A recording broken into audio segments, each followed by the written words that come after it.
everyone, and welcome to Smashbox TV's podcast number 69. I am your host, Terry Miller, the Disc Golf Guy, joined in our very frigid Milwaukee studios. The studio is frigid? Johnny V. Yeah, that's me. That's you. I'm here. You're frigid, too. Well, my wife says I'm heartless at times, and I can't disagree with her. I'm analytical. Now, the studio themselves aren't too frigid. Outside is. I actually opened up a heating vent. Well, thank you. So we're moving up here at the Smashbox TV podcast. Normally we keep it shut because I do have other family members upstairs trying to sleep, and it leads more or less right to a bedroom. Oh. So I did open it up. It's not going to matter because it was chilly down here earlier today when I was doing some work. Yes, it was. Well, it is a balmy negative something or other here in Milwaukee. We hope you're warm out there, taking it all in out in Smashbox TV land. Hopefully, if you got us dialed up on the live podcast here on YouTube.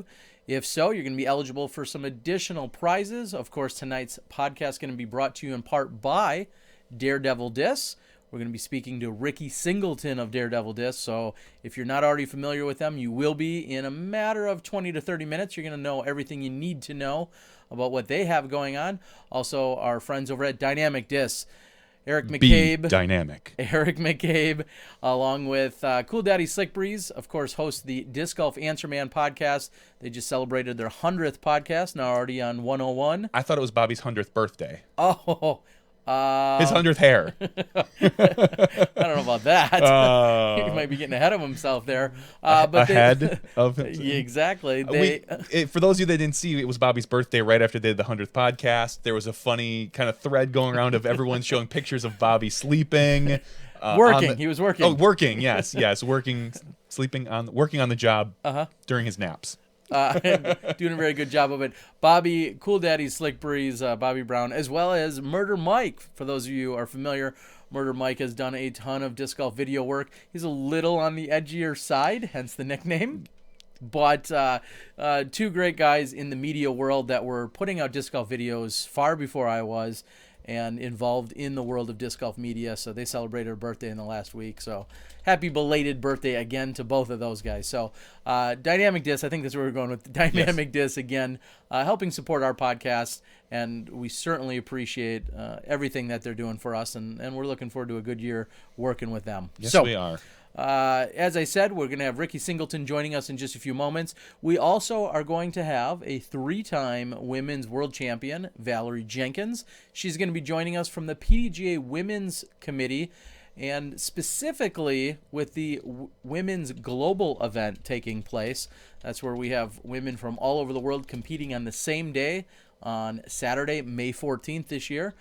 And she's going to give us some details about it. There was an article and some other information recently released. However, Val is going to be our official spokeswoman, and she's going to chime in with us actually a number of times between now and May to kind of give us continuous updates. So we're looking forward to that. It'll probably be a relatively short segment, but we're glad to have her on the show and get some updates from her. We're always glad to have Val on. Yeah, so go out, share the show, let everyone know that you are tuned in. It's Tuesday night.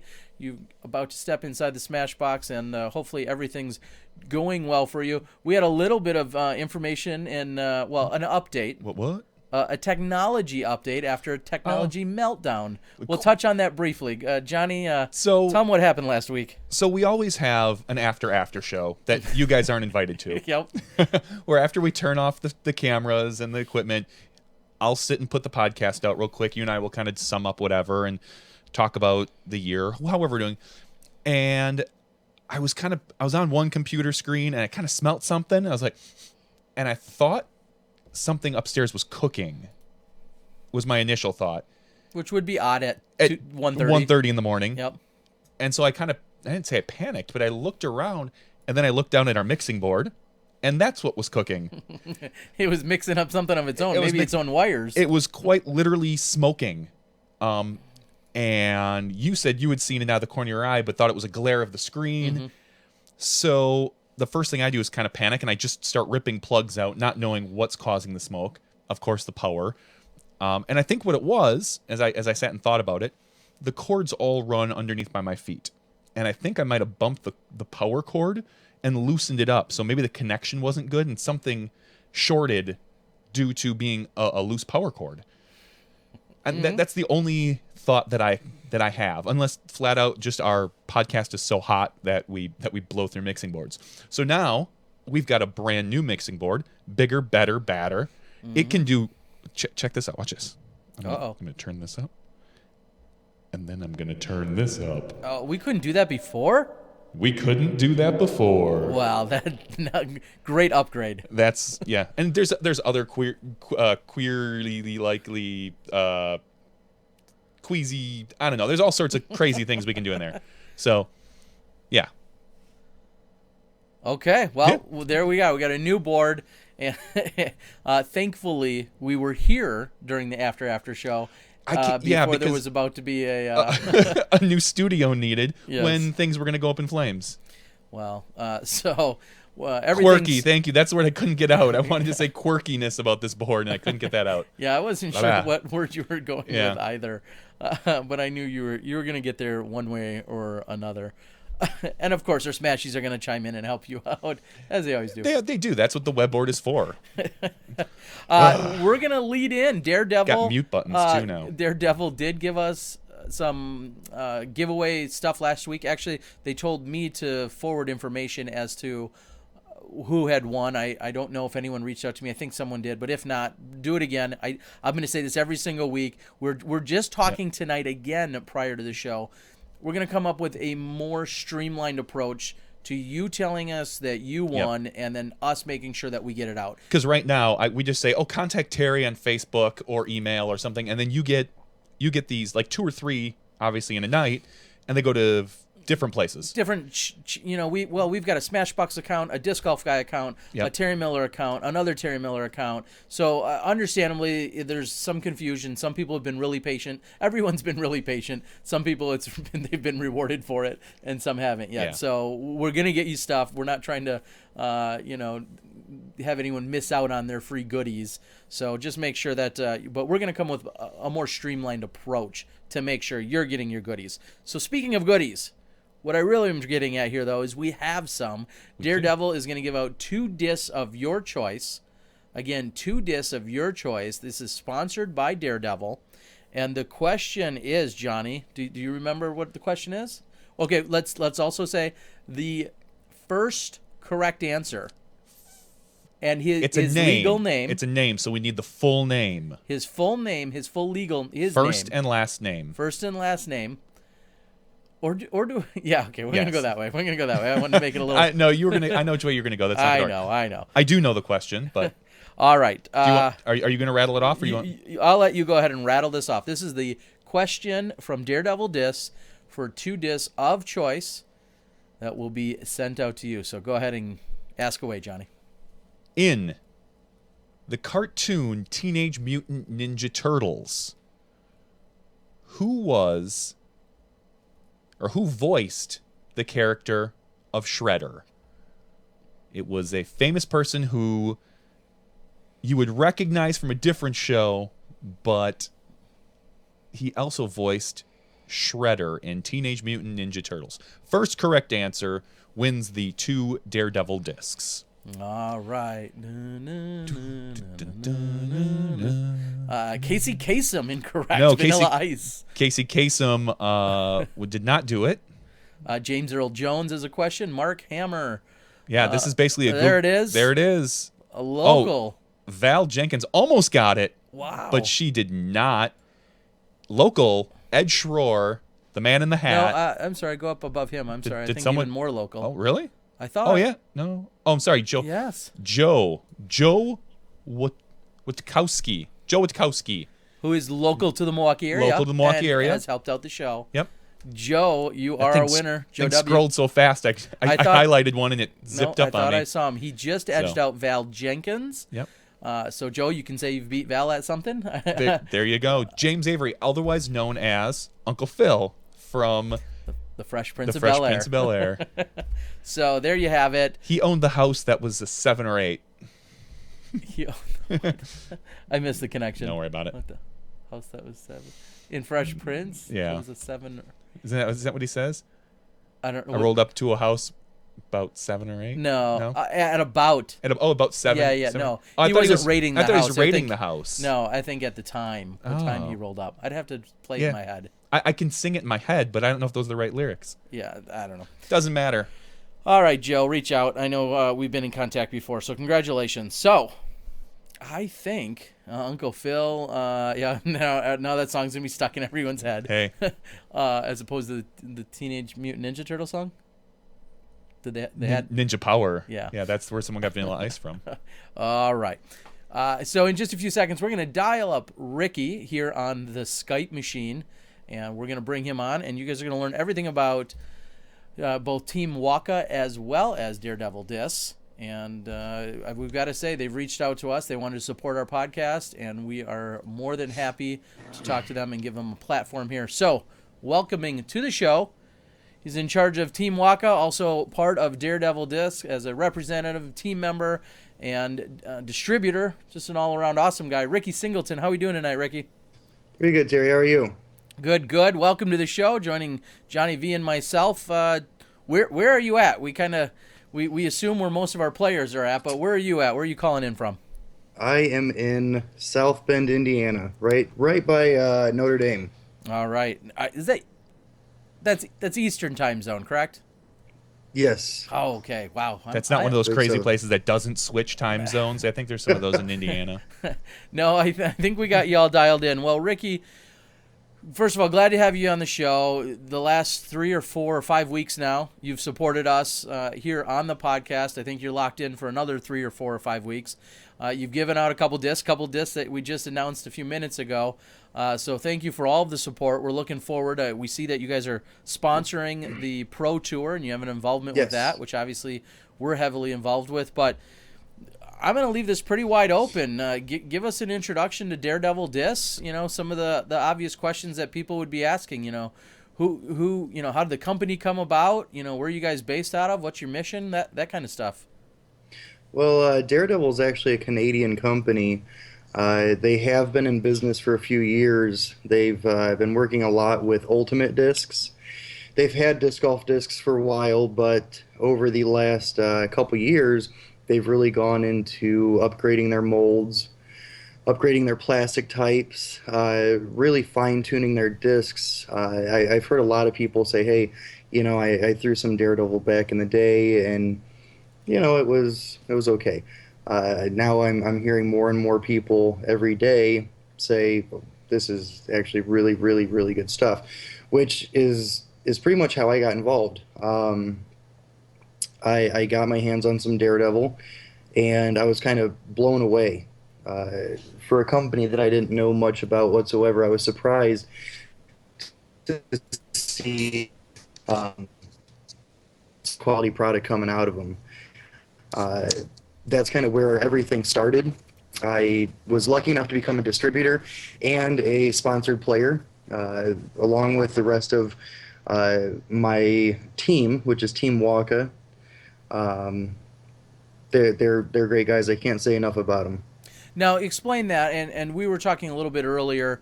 You have Team Waka, and that includes, I mean, that's a group of other guys that you're associated with, and I know you guys have an online presence, and then, you know, all of Team Waka is also part of Team Daredevil. Kind of, as best as you can, make some distinctions there and what that exactly means to everyone. Yeah, I knew this was probably going to come up. We're going to press you right away. Well, I'll be completely honest with you and say that the name may have been a mistake in the beginning. I said I was in South Bend, Indiana. I'm truly in Mishawaka, Indiana, which is a very small city outside of there.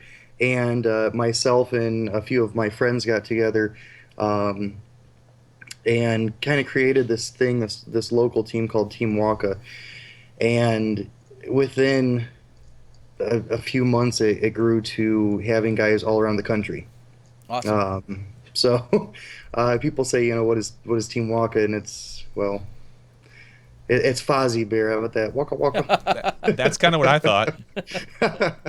Yeah, we'll go with that. But no, we do have an online store right now. Just a couple days ago, I went into kind of refurbished the site. There is a Team Waka site. It's teamwaka.com. That's being rebuilt right now as well, but there is a site up. And then wakadisc.com, WAKA disc.com. Now, right now, we're in the midst of taking a lot of things down, and we're going to be focusing heavily in selling Daredevil so that people have a place where, they can get anything and everything around the world, from one website. Not that they won't be, like you said, they're sponsoring the pro tour. They're sponsoring a lot of other events. They're talking about sponsoring a very large deaf disc golf event, which I think is really cool. They're trying to sponsor AM Pro Worlds, AM Nationals, possibly. Last year they sponsored the Directors Cup down in Georgia, which I was lucky enough to go down and play. The Homie, that's a great A tier out in Crown Point, Indiana. So they're really getting out there sponsorship wise, so people are going to be able to get their hands on it very easily. Well, and what's amazing about that is we've got good friends with Steven Bombarico, for instance, who have come up through Legacy, and I knew them before their days of creating that company, but they're one example that I can say I've seen them grinding it out, starting in the garage, moving into a warehouse, moving into a bigger warehouse, talking about their molding and all of the different things, all of the challenges. And let's be real, to get into disc golf manufacturing is not cheap. It's not cheap, and there's a lot of labor involved. It's just a lot of trial and error. There's just so many things involved. People have asked me frequently, like, is producing disc something you'd ever think of? And all the things I've done in disc golf, that is absolutely not one of them. I've seen way too many other people, and I have such an admiration for all the companies. Now, there's a couple of gentlemen up in Canada that kind of got this going. Like you said, Ultimate transitioned into being involved with disc golf. Is it easier that you're here in the U.S., you're kind of the distributor, and you're able to I don't want to say be just the face, but you're here as a more a little bit easier to access local contact? Yeah. It does make it a lot easier. One of the problems we encountered in the beginning was, if you send something across the Canadian-U.S. border, it takes time. It can get held up in customs, and the worst part is it's expensive. So now we actually have a U.S. warehouse, which is great. I can't tell you how much that helps. But, it's nice. I can't say it's nice having me because, I can't speak for them. I would hope that's what they would say. But I have a lot of fun doing it. I love being able to interact with, tournament directors, which I'll talk about here in a minute, players who get a hold of me on a daily basis asking, hey, can you tell me a little bit more about Daredevil? Or, hey, can I pick up this, that, and other thing? And then even online stores and brick and mortar stores get a hold of me, pretty often talking about getting Daredevil into the stores more and more, each week, which is great. But there is something kind of exciting that we're doing. And for all the tournament directors watching, this is where you should listen up. I came up with an idea with the owners of Daredevil. Basically, I throw tournaments myself. A lot of us do, and there's so much stress involved, so much time. Little things like putting together a players pack turns into a big deal, and it gets expensive. So basically, we came up with a way that we can sell pre-packaged players packs, but instead of going and saying, "Hey, I want this, that, and other thing," and clicking through on a web store, you can actually get a hold of me, and then we can talk about what's your objective for the tournament. What's your budget like? Maybe we can work out some kind of a cool little sponsorship where we can sponsor CTPs. Even cool little things like a golden ticket pack that comes in one of the players packs, and then all of a sudden, everybody at the players meeting goes through, looks through. Oh, somebody's got a golden ticket, and then they get a full set of Daredevil discs or something like that. Cool. And the thing is, we've got packages from. I've talked with people for a whole players pack for $7, all the way up to $50 players packs per player. And, they include anything from, custom T-shirts, custom discs, of course, down to little things, little tiny lip balms with the Daredevil logo on it. So it's kind of cool. And the Daredevil logo, is that the one that's on your hat? Yes. All right. All right, makes perfect sense. Now, when you guys are working with tournaments, obviously every new disc golf company wants to get their disc, wants to get their apparel, wants to get their logo out there. Do you ever feel like there's one thing specific that you guys are really driving on right now? I mean, getting the discs in the hands or just the brand awareness? Is there any one specific thing that you guys are really focused on here in 2016? We're mostly focused in breaking into the market. Okay. And I know that's pretty broad to say, but I look at it as I was a player that didn't know much about Daredevil whatsoever. I got their discs in my hand and I was extremely surprised. I'm also a guy that owns an online store and a team and throws tournaments. I should know about things like this, right? So when there's a quality product out there, it's like, okay, well, I should have known about that. So basically, our entire goal for 2016 is to win a world title, of course. Of course. Yeah. And B, to get Daredevil in the hands of players and make sure that experience is something that they remember in a very positive way. I had a player, I did a little demo in my hometown, and I've got a guy that's, he's a pretty strong, big guy, and we did a distance competition, and, everybody was pretty much like, well, this guy's probably going to take it. He's a bomber, but he's a old school Innova player, throws pretty much CE and the older Innova stuff, and he picked up a Daredevil Yeti, threw it 650 feet the first time he threw it. He walked away with a couple Daredevil Yetis. I can imagine. Yep. Now, is it fair to say, again, because of the market and where we're shifting and just the evolution of our sport, is it fair to say that as every disc comes out that you guys present to the world, it immediately gets compared to something else out there? Maybe an Innova disc, maybe a Discraft disc, maybe a DD or a Latitude disc or a Legacy disc, whatever the case might be. Do you guys find that when you talk about any one of your molds or models that you yourselves even kind of, it's easiest just to say, well, it kind of flies like a beat up such and such or a more overstable, X, Y, or Z? Okay, so I'm going to answer this in two parts. One, yes. If you can guess number two, it's no. But one, yeah, we have discs like the Caribou, which is basically a DX Stingray that has more glide. Okay. We have a Timberwolf, which I compare to a CE T-Bird, so a current run or a current mold TL. Okay. Right. So when people ask about those, yeah, I can compare some of the things to other molds. On the other hand, Daredevil is kind of known for their drivers being unlike anything else, and that's not a bad thing. They're not outlandish, it's not an epic or anything like that. But the Sasquatch, something like the Sasquatch, I have never, ever, ever, ever thrown anything like it before. I love it. But there's absolutely nothing to compare it to. Okay. No, fair enough. And I think there's so much. I think there's so many pieces of plastic out there. It's hard at this point not to compare it unless you're doing something crazy Completely original.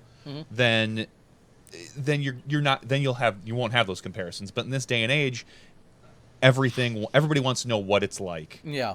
There's so many people that, hey, I really like throwing X manufacturer. Do you have a disc that's just like X? Yep. So. Yeah, and especially with as these, we've kind of had our staples and our long running manufacturers that have been out there. It's just really more of a timing thing than anything that it's come about that way. Now, you touched briefly on some of the names you just mentioned. You've really gone with an animal or mythical creature kind of theme. Is that kind of the naming convention that we're seeing there? Yes. Okay.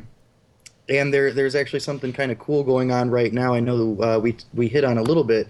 Uh, Daredevil has 16 discs out right now. Okay. Okay.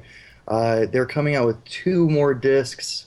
One is going to be released in a special run, actually, at Bowling Green Nationals.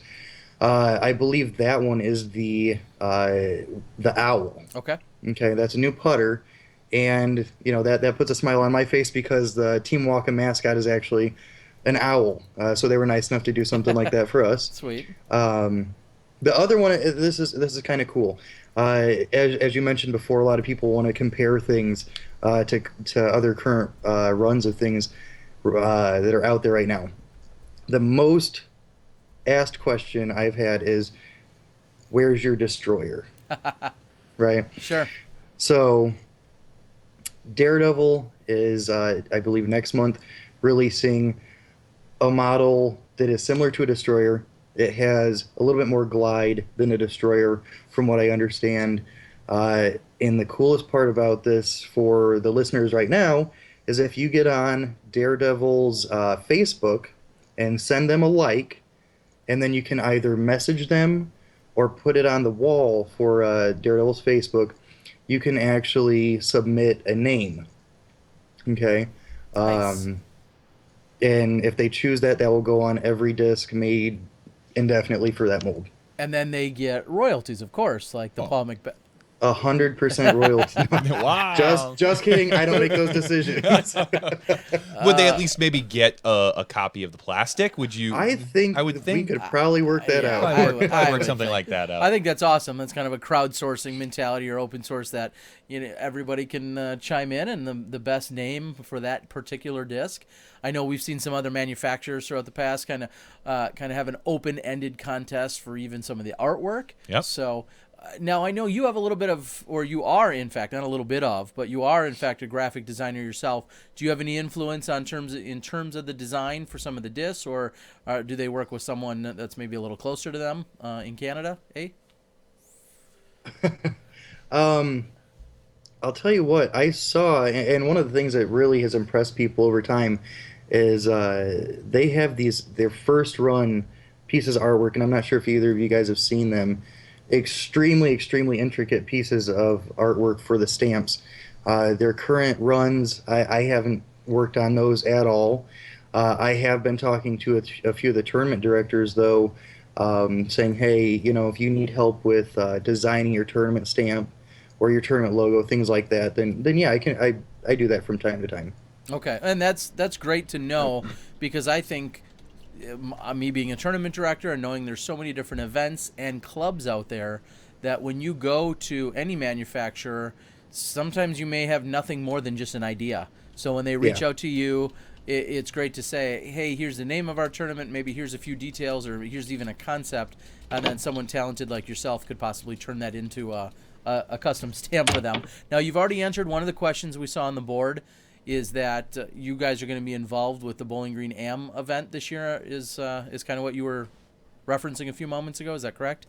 Yes. Okay. In fact, we're going to be a sponsor for that event, and we're doing something kind of cool for that. And this is something that HB Clark and I came up with when we first started talking about it. We started talking about, well, we'd like to maybe release a brand new mold at your tournament. So we're also doing a fundraising disc, okay? The very first 50 discs to come off the line, the very first, are going to have, they're going to be numbered 1 through 50. And those are what you get for the fundraiser disc. If you purchase a fundraiser disc, you'll get one of the 50. It's random draw. I mean, it's not like you can pick number 1 or number 50. But I think that's going to be really neat. I went there last year. I'm going to go again this year. I'm going to be running the booth down there. A couple more Team Waka, Team Daredevil guys are going to be down there. In fact, I also heard, I'm not sure if this is going to happen or not yet, but there may be a Daredevil player from Canada making the trip down. I'm not sure which player it is, but I guess I'll I'll see when the time comes. And if you guys don't mind, I would like to make one little plug. I'm Please really do. proud of a couple guys in my local area. They were a smaller club, and they kind of started working with the right people, working their tails off, and doing really cool things, running um, events that really give back to our local disc golf community, and taking care of courses. They are now running an A tier. Okay, this is the first A tier that we've had in our city in God knows how long. Quite a while. I Okay. think 20 years or Yeah. so. Yeah. But it's the Mishawaka Meltdown. It's Friday through Sunday, April 1st through 3rd. And I believe it's 3,000 added cash so far. And that was about a month ago when I heard that figure, so it may be more. Okay. Wow. So, That's awesome. congratulations, Joe and Nick. No, that's awesome to hear. I know someone had at one point, I don't remember if it was you or someone else from the event possibly had reached out about me possibly having some tie-in to covering it, whether it's live or recorded. I think I've earmarked that still as an available weekend, so we should talk about that more later. But yeah, I myself haven't been over to South Bend, the home of the 96 Pro 96 Worlds. Worlds. Yes, 96 Yeah. Pro Worlds, and that was just before I was competing in the Pro Worlds. But I know Barry Schultz and other Wisconsin players had traveled over there, so pretty awesome and not that far from where we're at. So you mentioned some Daredevil team members. Yes. One of the big things right now, 2016, everybody's talking about people shifting teams or joining teams. What does Daredevil have kind of in the hopper? Me. Yes. All right. Sold. Man, Just kidding. we'll just wrap That's all up we this need, interview yeah. until we're doing the post Worlds interview with you winning and That's right.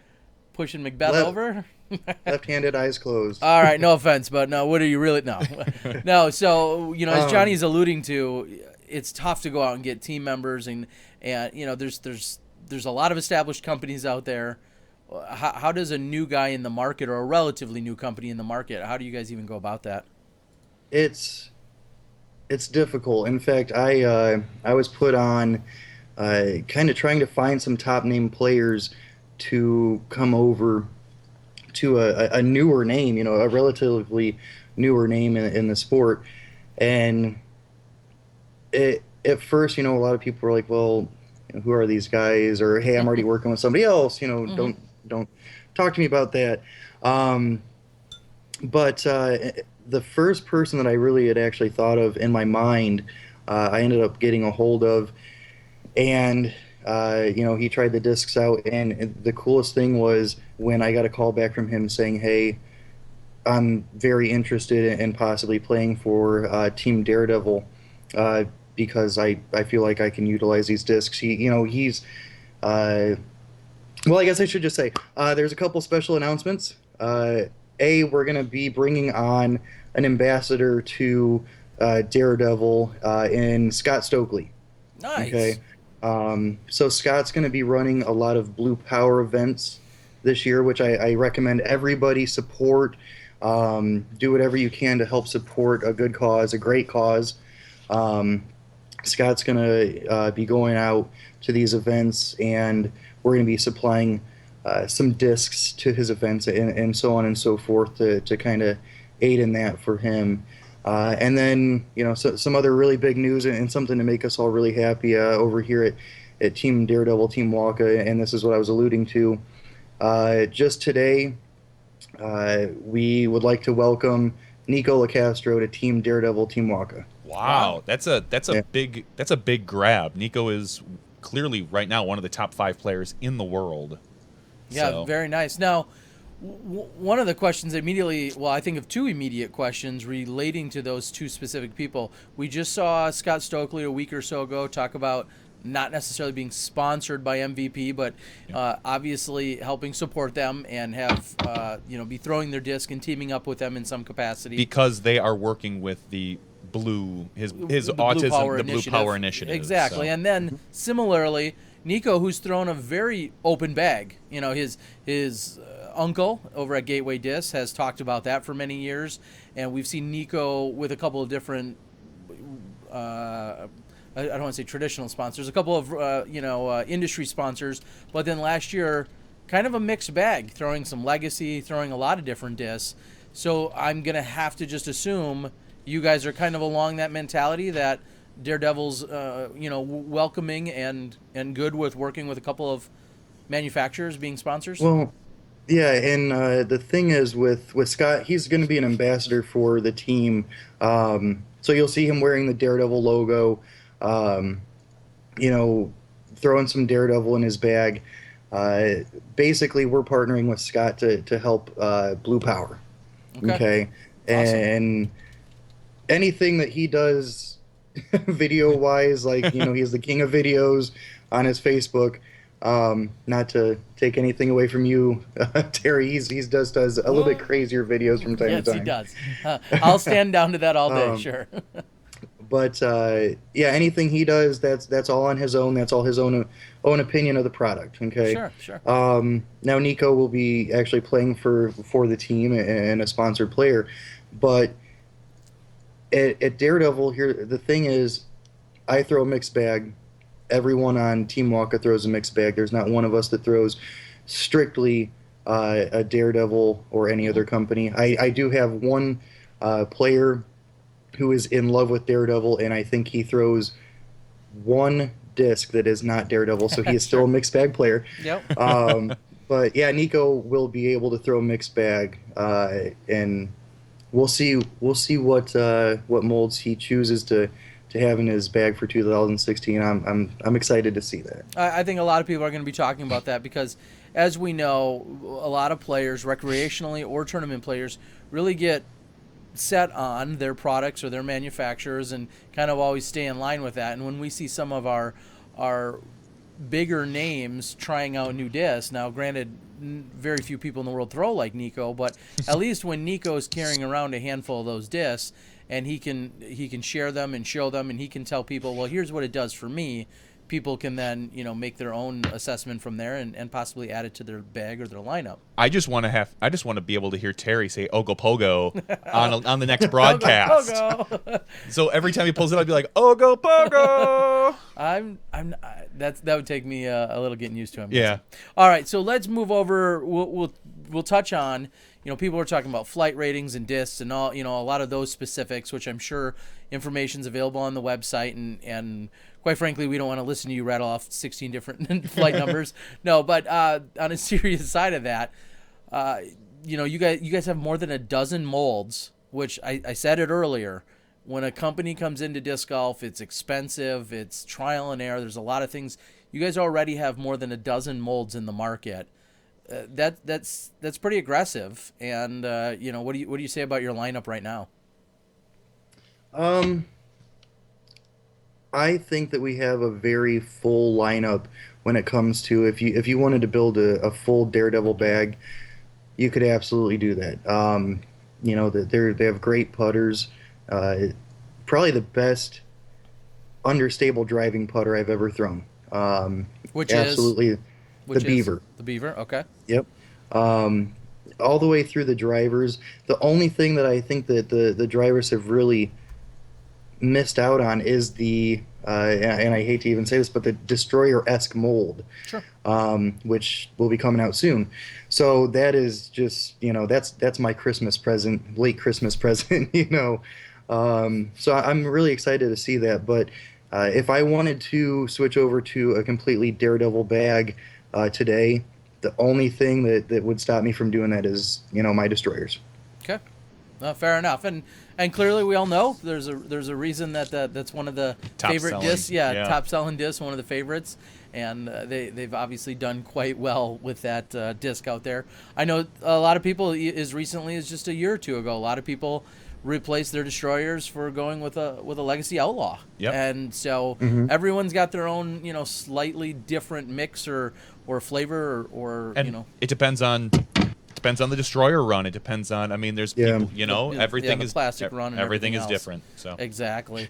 I also wanted to kind of allude on the fact that there have been a couple questions as to if you guys do pick up a big sponsor or a big player, are they going to help you in the future build better, discs for bigger players and even for amateur players? And yeah, Nico is kind of stepped forward and said, hey, I'm going to do everything in my power to, help make these discs the best discs that have ever been created, which I think is really cool of him to step forward and really want to work together. It's so far it's been a great working relationship between us, kind of helping both of our companies out. As you guys know, he owns Fly Life, and I don't know if you guys have kind of heard anything about this yet, but Nico is going to be running clinics in schools, and I believe it's all across the U.S. this year, and I absolutely adore that. I think that's the coolest thing, and that's another thing with Scott.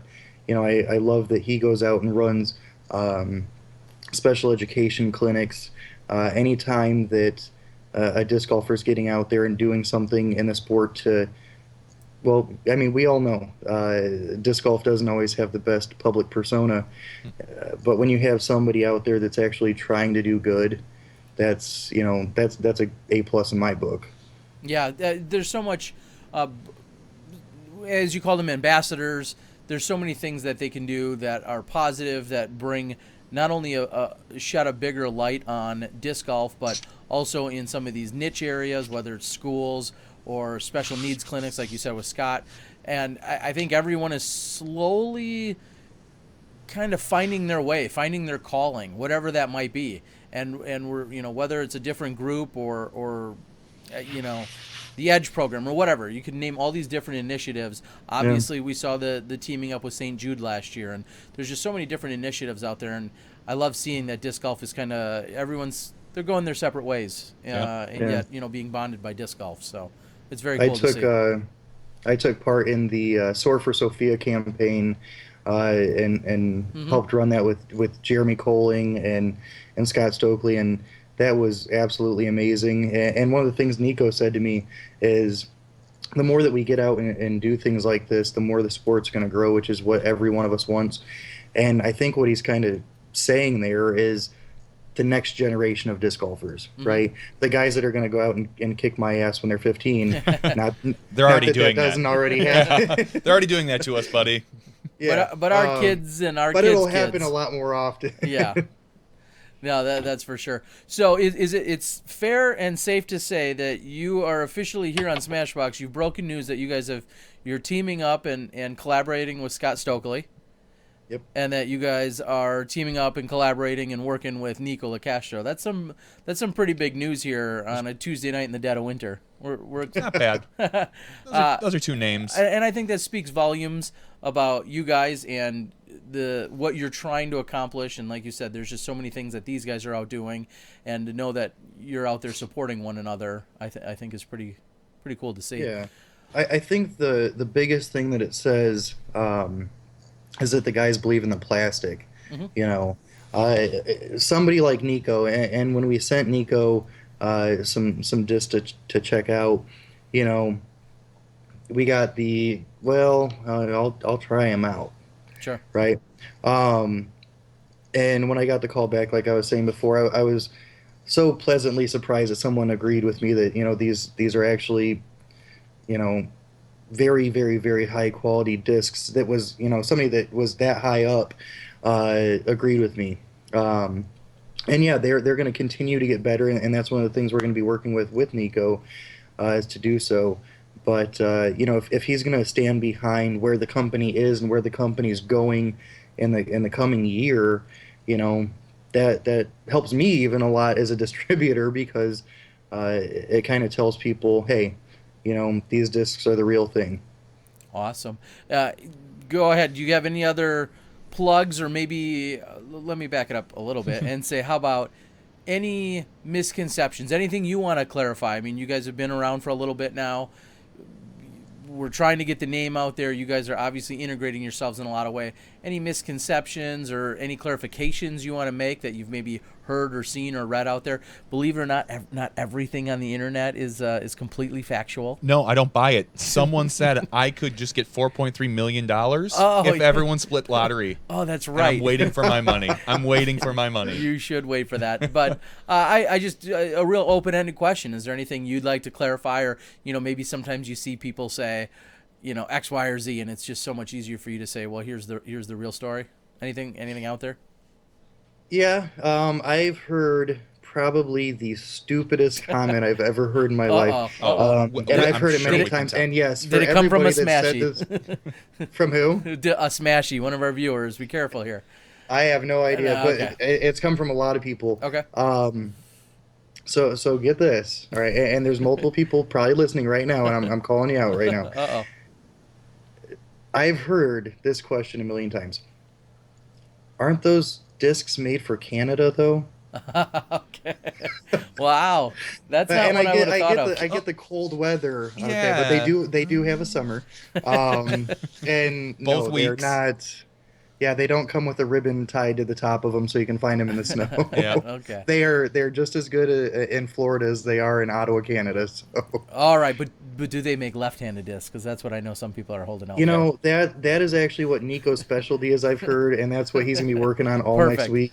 Nico's the head of the that should be the headline. Nico named president or chairman of the left-handed disc committee, or the disc arm, whatever you want to call it over there. All right. Well, it's been awesome learning more. I know we're going to see you guys plenty out on the Disc Golf Pro Tour. Like you said, you have initiatives possibly teaming up with the Deaf Disc Golf Nationals event, the Am Worlds, the Pro World. So you're clearly going to be out there. Is there anything else you'd like to share with us tonight before we let you go? Not that I can really think of aside from if anybody listening is interested in getting your hands on some Daredevil and you're in the United States, contact me, and I'm sure Terry can probably put up my contact information. Feel free to put up my cell phone number. If you're a tournament director, like I said, the players packs are awesome. And another great thing about Daredevil that I've seen is, as a website owner, their discs are inexpensive to purchase and still get very high quality discs. So that's a great thing for any tournament director or somebody that can shop off of a wholesale sheet. Awesome. And what's the website? Can you run that by us? So for our audio listeners that might be catch this? For anybody that wants to shop online, and my site's going to be up here in the next few days again with a huge amount of Daredevil. As everybody that runs a website like this knows, it takes it takes a little bit to get stuff like this up to that caliber. It's wakadisc.com, wakadisc.com, and then you can check out our team at teamwaka.com. Perfect. Awesome. So the real question, the discs are neat and the sponsored players are neat and everything, but everybody on the board wants to know what you're drinking there tonight. Are you Mimoso, Screwdriver. We've heard it all. Straight OJ. Just straight up. Everybody wants to know. Sunny D. Sunny D. All right. The best Just OJ Sunny substitute. D, yeah. All right. Isn't it amazing what the real pressing questions are here in our sport? Yeah. All right. It could have been worse.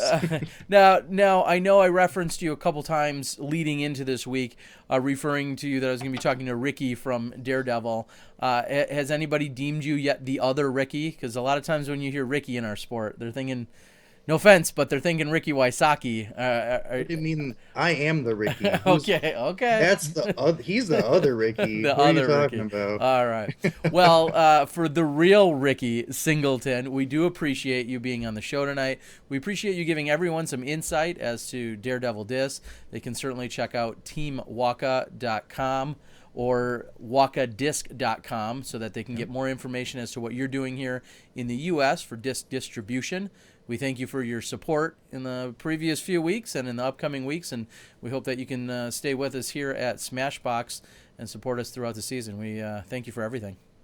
Absolutely. Anytime, buddy. All right. Take care, Ricky. You too. All right. So, as we said, that was Ricky Singleton, kind of a brand ambassador, team member, distributor. He's wearing a lot of different hats, even a Team Daredevil hat there, but a lot of different hats. And it sounds like he's a busy guy doing some graphic work, also doing the website. Website updating, website design, So, fulfillment. awesome to hear. Again, we'd like to thank Ricky and all of Team Daredevil for their support and for coming on and teaching us more, because I know there's a lot of different companies out there, and believe it or not, some people are kind of anti-establishment. I think that's one thing I've learned in our Disc sport. golf, yeah. Yeah, I know. There's a culture of it, and Everybody's anti-establishment until that company becomes the establishment. Exactly. And then they were there from the beginning. That's just my boys. Yeah, I'm tight with them.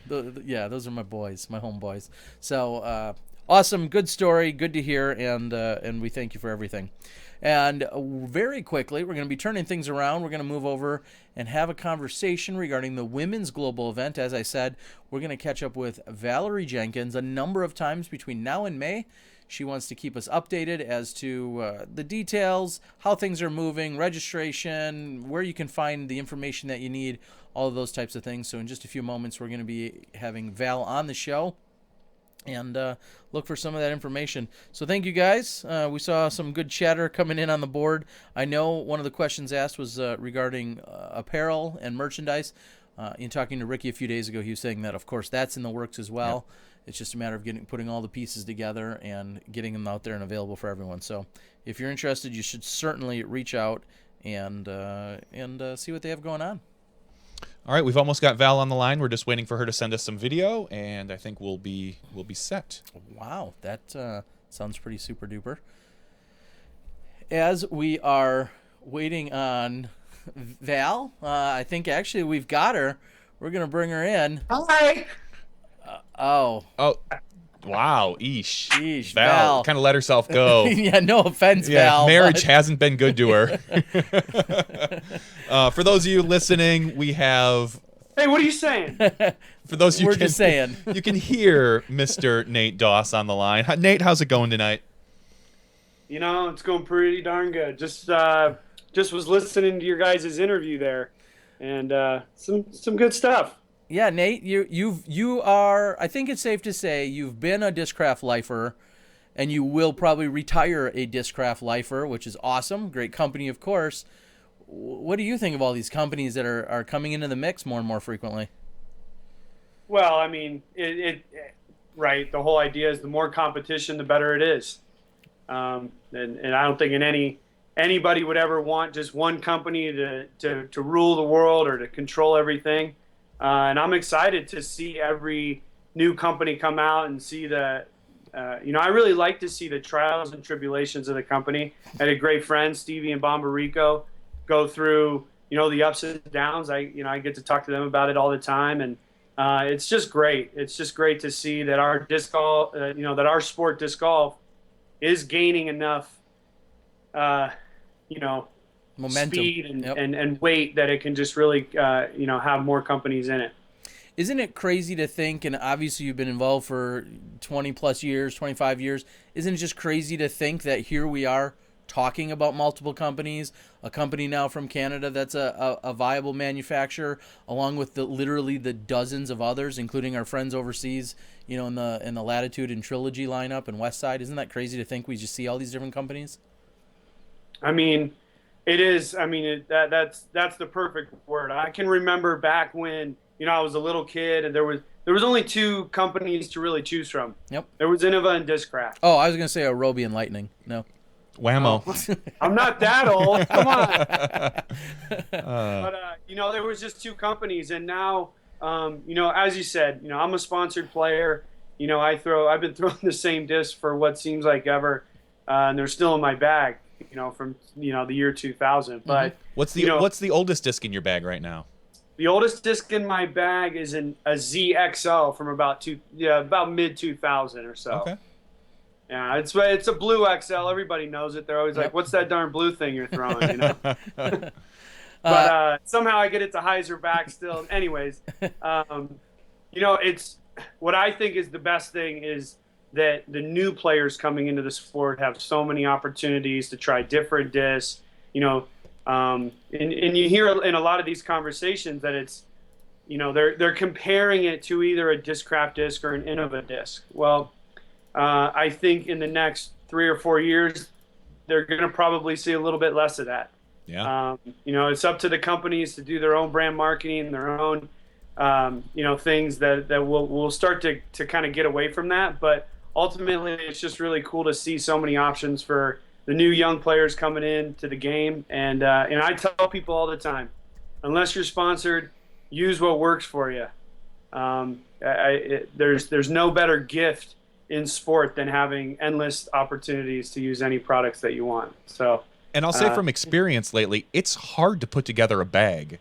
You and I went out for a casual round, which we haven't done in probably years. And it's the first round I've gone since my bag was broke. My car was broken into. My bag was stolen. So I went into my closet and I went, oh my God, okay, I just grabbed a bunch of new plastic, whatever. But I keep thinking, with all these new manufacturers, I want to get out and try more plastic. I don't know where to start. Yeah, like there's so much plastic out there that I want to try, and I've been saying it for 5 years. Well, now I've got a good reason to. So, yeah. So you begging? I think you're begging for sponsorship. I'm begging for anything. What you just explained is probably the most difficult thing for all the companies that are in the industry now. Yeah. How do you differentiate yourself? And that's why we're seeing so many different types of marketing going on between all the different disc companies. And again, for kind of an innocent bystander here, it's great to kind of see it all play out, and we'll see how it all turns out in the end, I guess. Well, Nate will be happy to hear that the discs I am not going to change, my Comet, my Buzz. My Discraft mid-ranges staying in there forever. I've got a couple TI Buzzes in there with your name on them too, but other than that, everything else in my bag is open right now. Drivers, putters, rescue discs that I need to get out of the woods. We'll find you a ZXL from 1999. We'll work I may have one in there. I don't know. So. Hey, I got a few of those for you. I'll send one out for you. Thanks. All right, Nate, you're neat and all. I gotta run. Yeah. I gotta. Yeah. This girl needs to tell you guys some stuff. Yeah, so, she does. Nice to see you guys, and peace out. All right, Thanks, we'll talk to you Nate. soon, buddy. All right. I don't know how we got on there. What's that? I don't know how we got on there. I don't know. I don't. I do. I'm the IT guy. He can. Everybody should be married to an IT person. That's all I'm saying. How many times would you be married? A lot. I'd have to move to Utah or something. Yeah, there you go.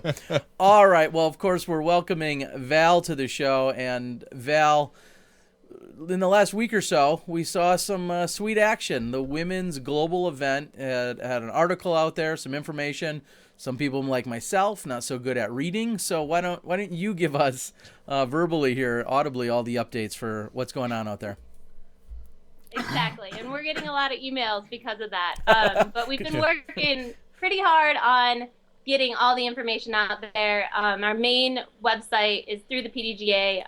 It is pdga.com/women/global event. But if you go to that, pdga.com/women, you'll be able to find all the information on there regarding the women's global event. Now, I have to be the IT guy and say those. I think those are actually forward slashes. Oh, burn! Everybody says backslash, but they're really forward slashes. If you look, they look like they're falling forward.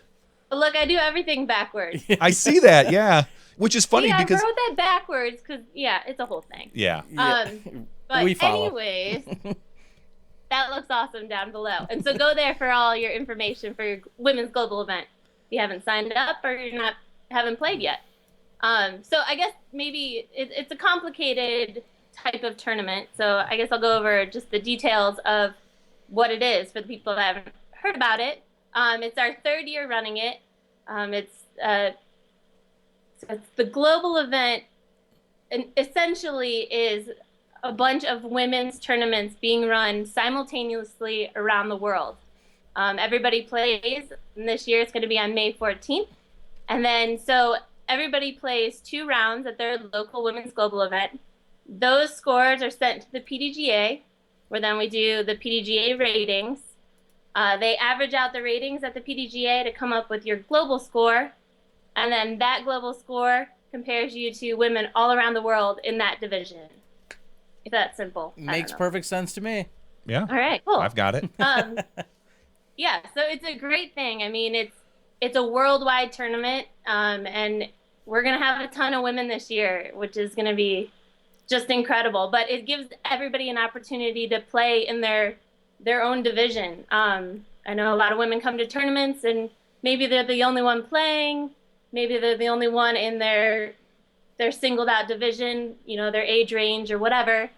This opens up the door to competition that they may never, ever get to travel and compete against. So I think that's a really cool part of this event. And I'll give you a great example. Here locally, one of our amazing dolls, our Discon Lady League members, in Kim McVicker. She plays a ton of tournaments, and she signed up here locally, and she's going to be able to actually compete with women all around the world, but she's eligible to, and I don't believe this, I'm going to have to check her ID, I don't believe her, but she's eligible for the Advanced Senior Grandmaster Women Division.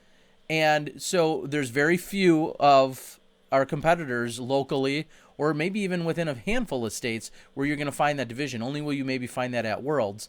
In this case, she's going to sign up, she's going to play, but there might be 20 or 40 or 50 of those eligible women all around the globe. So that's what I think makes this event. I know it's exactly what you're saying, Val. It's just you may be alone, so to speak, that day in your division, but globally you might be competing against 10 or 20 or hundreds of other women. And what a unique experience, thanks to really Steve Gans and the PDGA and all those other guys to do all those ratings and all the magic math to make it happen. But I think it's pretty cool. Yeah, I think some people can be against ratings because they're not as accurate as some people might think. But it is allowing us to do an event like this where we're able to, that's the only way we can compare people from all around the world playing at their local course, playing against their local competition, whatever the weather may be, that all factors in somehow. And like you're saying, yeah, it's a magical calculation. But it does tie it all together, and that's what makes this event so cool. Yeah, and until someone comes up with a better way to have literally hundreds and hundreds of women compete against each other around the globe on the same day, until you come up with a better idea, I think we're going to stick with the ratings and the ratings base that it is. Now, Val, this happened in 2012, 2014. You guys are doing every other year because of the effort that it is, and it allows for some other women's-based events to take place in those opposing years. What are the numbers we saw 2012, 2014, and what are we hoping to see in 2016? Well, in 2012, we had 636 officially, Okay. but because it was such a new event, some people didn't qualify, and some tournaments didn't follow the format. So we had around 600. Okay. And then I think it was 4 countries in the first year. In 2014, we had 1,030 women from all around. Wow. In 6 different countries. And even, I think Finland had a couple, and then Australia had 2 events. So we're including the countries, but there were more than that in international events. And then moving on to this year, we almost doubled the numbers in our first 2 years. So we're hoping to do that again. I think this is getting a little more frequent. People have heard about this. They've been waiting the 2 years. So we just kind of got people motivated last Wednesday to really get their tournament sanctioned, get them signed up as a women's global event, and then really push the ladies to start registering. So we got some good numbers already. We already have 25 events going on from all around the U.S. We've got 2 countries signed up, other than the United States. The United Kingdom was the first international event. We've got 2 events in Canada, one in Vancouver and one in Ontario. And then I had an email come in, and I know Finland's on the map, so they're getting their sanctioning in, and so they'll be on there soon. And then we have exactly 200 women signed up so far. Wow. So all those women that are registered for the local event are registered for the women's global event, and in total it's 200. But I gotta say, a shout out to the Oregon ladies. there are 83 signed up for the Chick Flick and Women of D-God. Wow. They always kill it.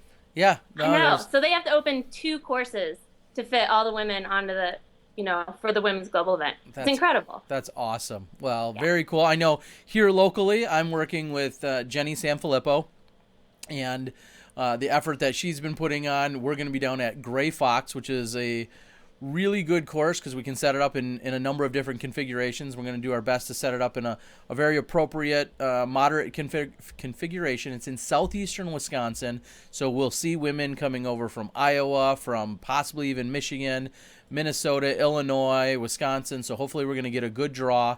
And I know we almost doubled our numbers in the 2 years that we had done it. So we opened up the registration. I was working with Jenny just earlier today, and literally within minutes, there was like 7 or 8 women already signed up for it.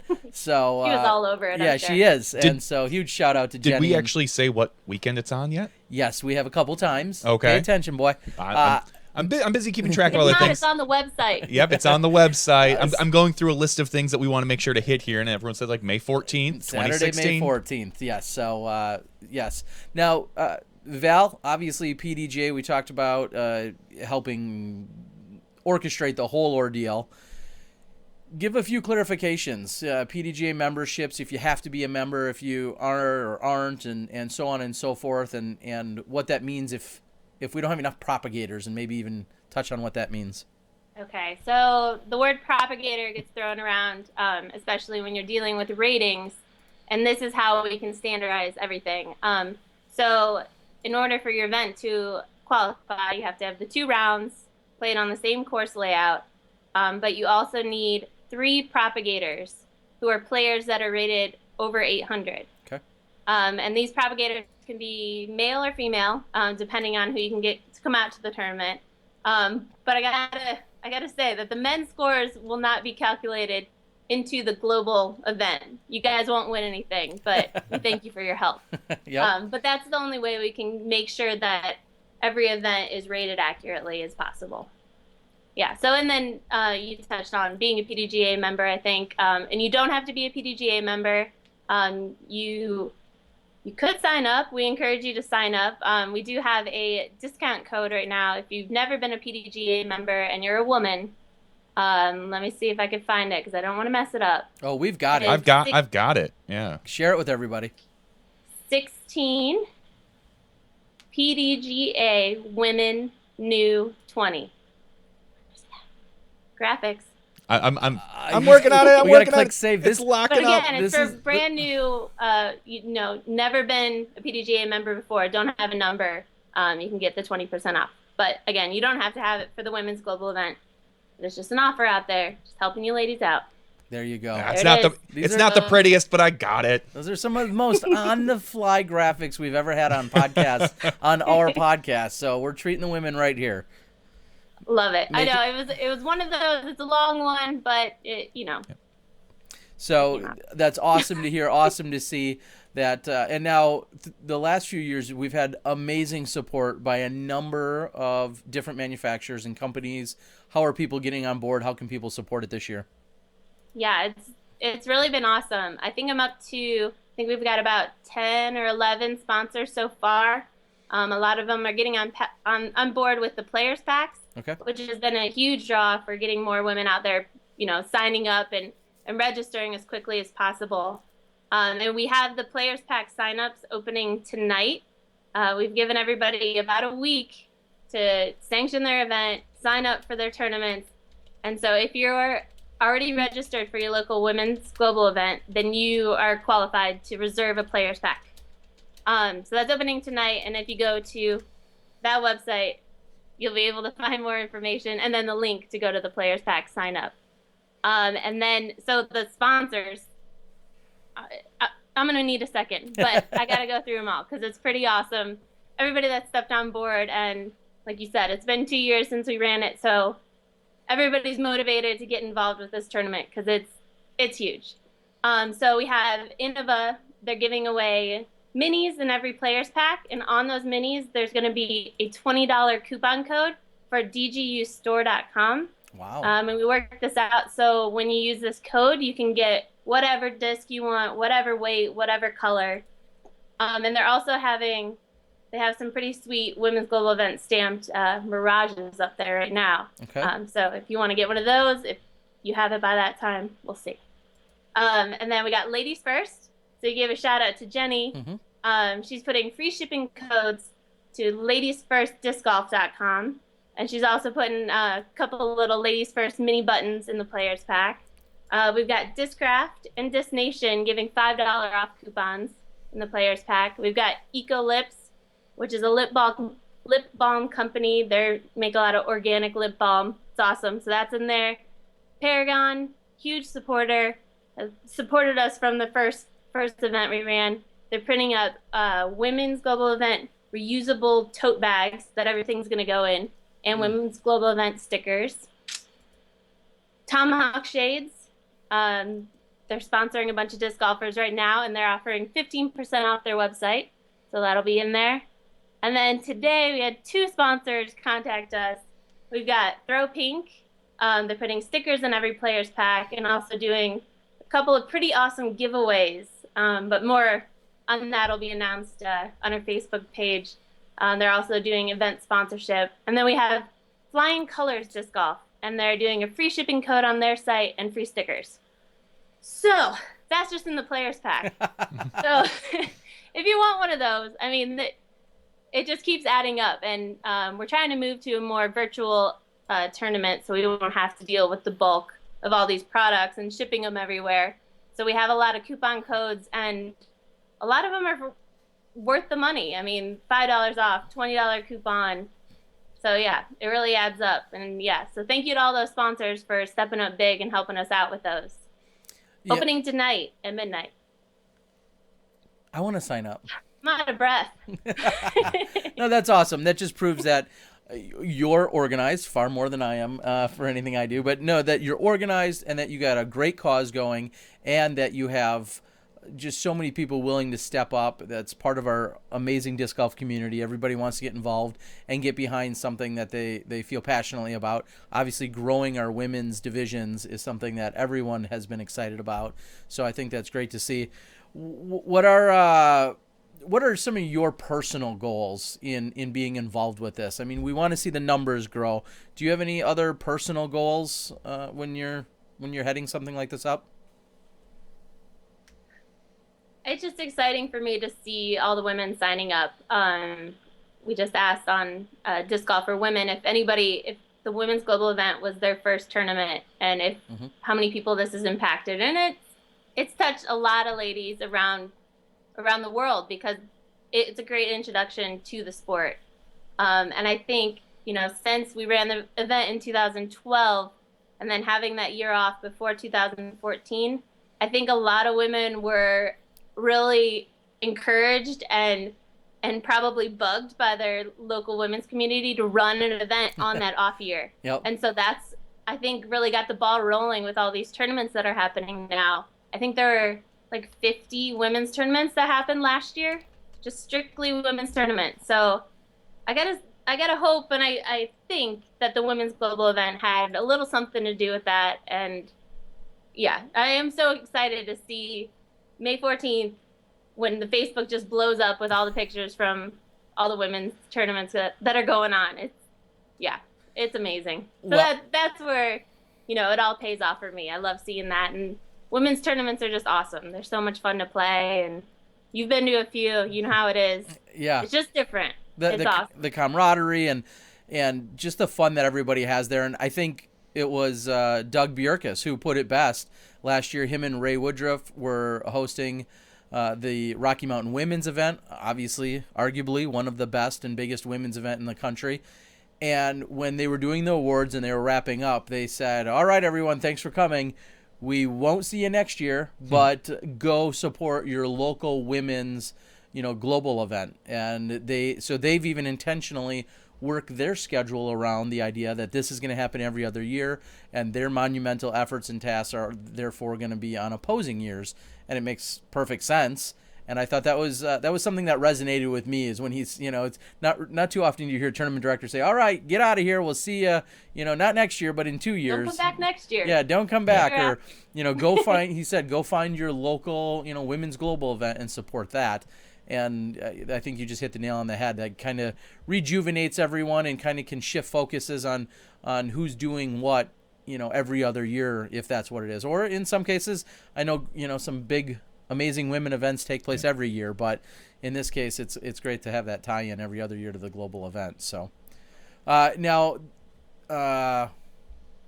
you talk about you're going to be joining us. We'll go there. You're going to be joining us every few weeks, maybe every month or so for the next couple months. What's kind of your plan, and what do you foresee in some of your updates? Well, we'll see. Yeah, we got to schedule that. I'll okay. All right. Well, you're going to be here. I'm telling you I want to right now. That's right. Hopefully every month leading up to the Women's Global event, give you guys updates. And again, tell you how excited I am that all these tournaments are signing up. I'll have the numbers from all the tournaments, how many countries signed up, whatever awesome stories come out of the past Women's Global events. We want to do giveaways that help pump up and hype the global tournaments that are happening locally, maybe get some more numbers out there of, just encouraging more people to sign up. So we'll have a bunch of stuff. So I'll be announcing that on here and then also on our Facebook page.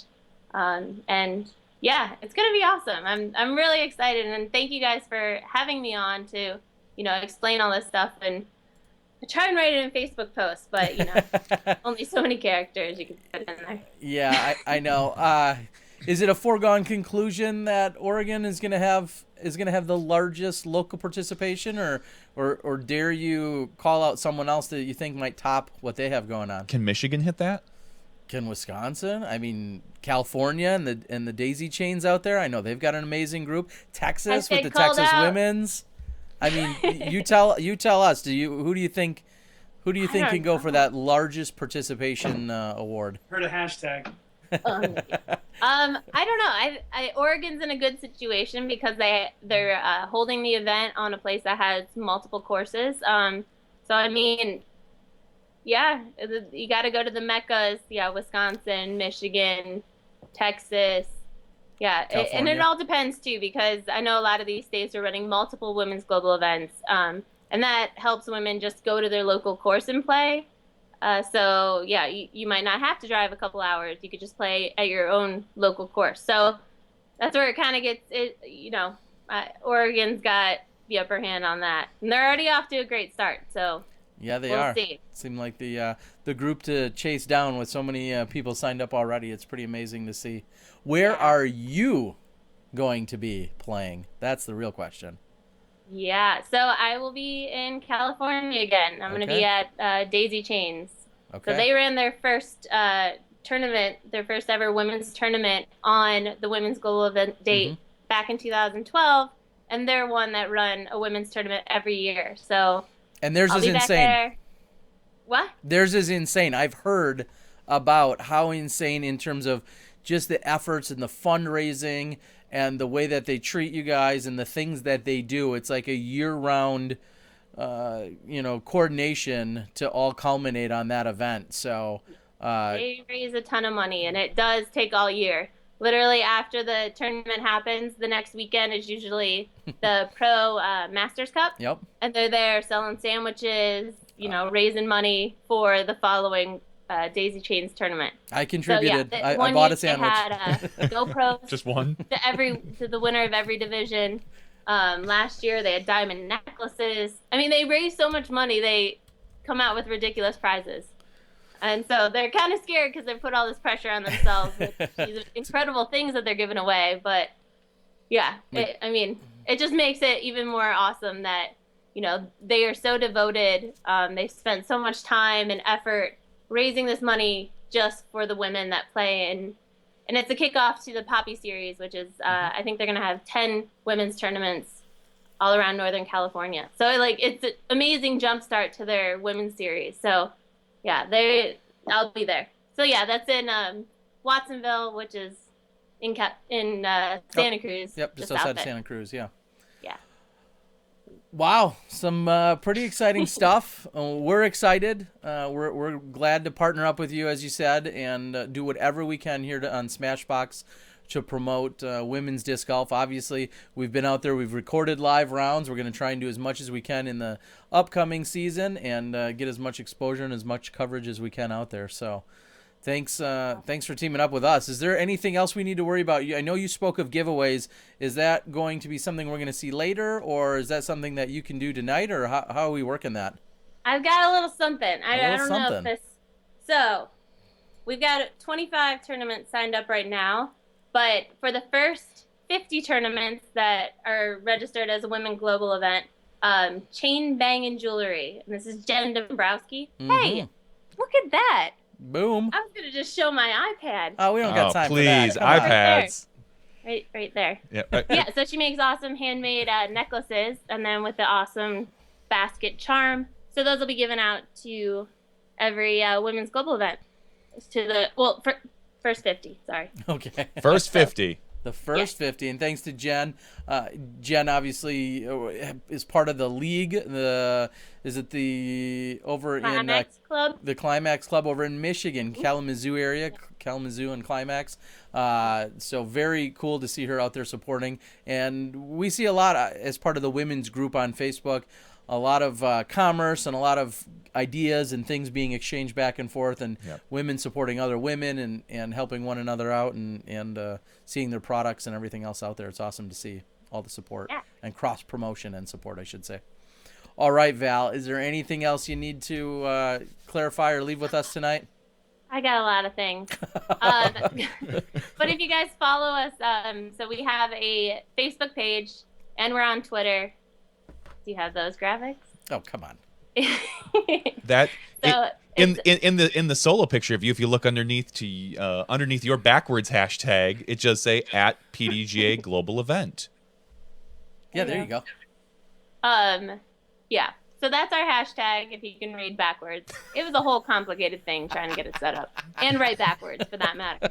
Yes. But you can find us on Facebook at PDGA Women's Global Event, if you search that. And then on Twitter, we're at PDGA Global Event. And yeah, we'll have awesome stories, updates, thanking our awesome sponsors, and we will have the link to the Players Pack sign up.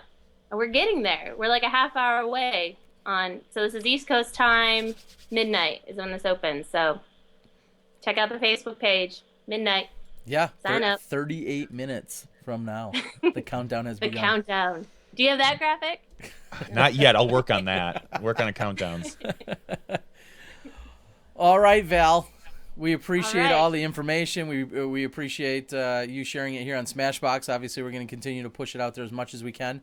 And you're more than welcome. At any time you've got updates or news, details, milestones, whatever it is, you're always welcome to join us here on the show and talk about, if you want to talk about the Women's Global or anything, you're always welcome here on our show. So there's one quick question from the board. Someone's asking, would this be a good event to bring like a junior female's first event, maybe? Would this be a good event for her? Yeah, absolutely. I mean, you just got to look it up on the PDGA event page under May 2016. And they stand out pretty well. Every Women's Global event is highlighted in pink. So you'll be able to find, whatever event's closest to you. And then keep in mind, not everybody has registered their event yet. But yeah, it'd absolutely be great. I know a lot of them are just strictly women's tournaments. Some are tied in with actual tournaments, but following the same format. So, yeah, I think it would be really great. It's a great place to start. And I encourage everyone to come out to ours in southeastern Wisconsin. We'd love to have you guys down at the Gray Fox course. I'll probably be running around doing a little video and interviews and updates and things like that as the day goes on. I know a couple years ago I'd produced a short video from the global event, and I guess I'm more than willing and obligated, obliging, all of those things, to do it again this year. I want to get the word out as much as we can. So I personally welcome you guys to come check things out in Wisconsin. It'll be a good time, I think. Awesome. Yeah, it will. All right, Nate, Val. anything to add? Uh-oh. Nate. I don't know. I got a bone to pick with you about that trivia question earlier. Okay. Which trivia question? Oh, the one about Shredder's. Oh, okay. Yeah, you were a little slow. Sorry. No, on our On contrary. on our screen, we were the first people to enter that answer. So I blame Google. Okay, you should take it up with them. Take it up with Google. Sergey Brin. You haven't- He's not far. Well, You're good. when you guys go down to the women's global event, you'll probably drive right through Mountain View. Take it up with them. They're probably like one Mountain View drive or something. Yeah. Just knock on the door. I'll write that down. Yeah, definitely make that a stop. Yeah. For sure.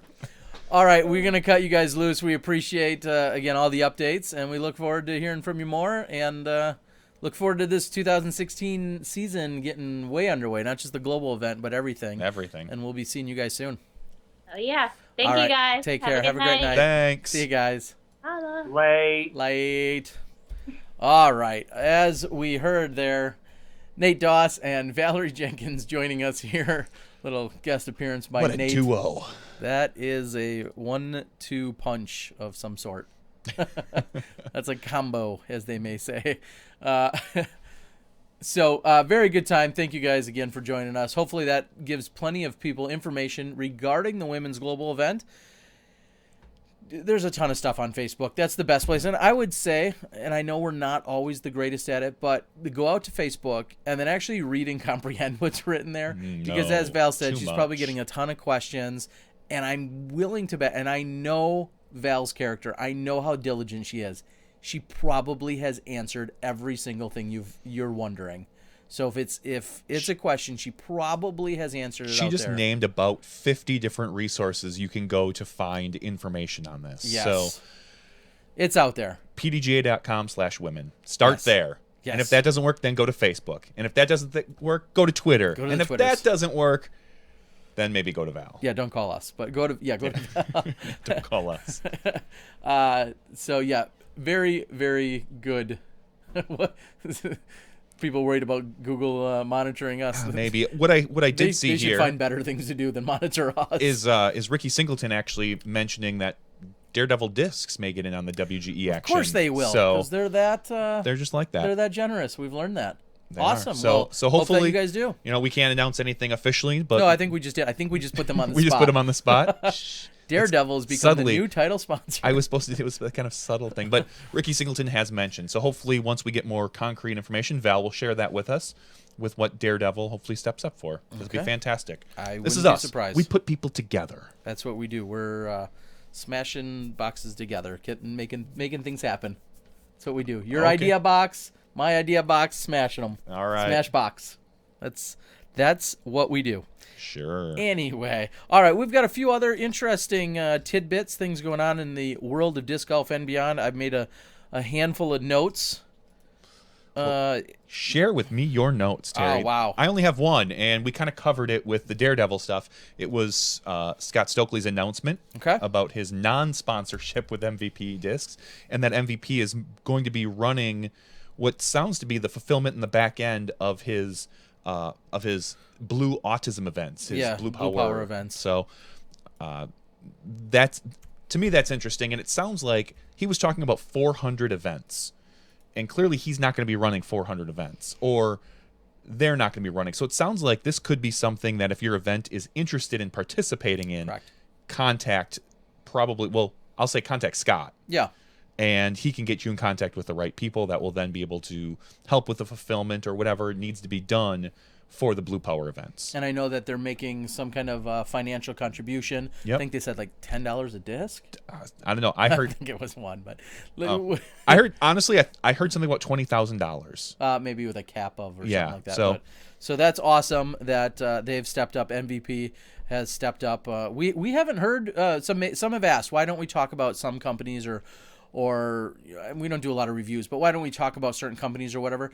A lot of the times, just like a lot of our players and of our ambassadors, it's usually who reaches out to us is who's easiest to then work with and talk to. I can't say that we've really had any relationship with MVP. I know as a distributor of discs myself, I've purchased MVP discs and then put them up for retail. Yeah. But outside of that, I've never had any other kind of working relationship with them. And we're always open to talking to manufacturers, to talking to new companies, people with new initiatives, to help the sport or that are maybe on the fringe of our sport but are helping a greater cause.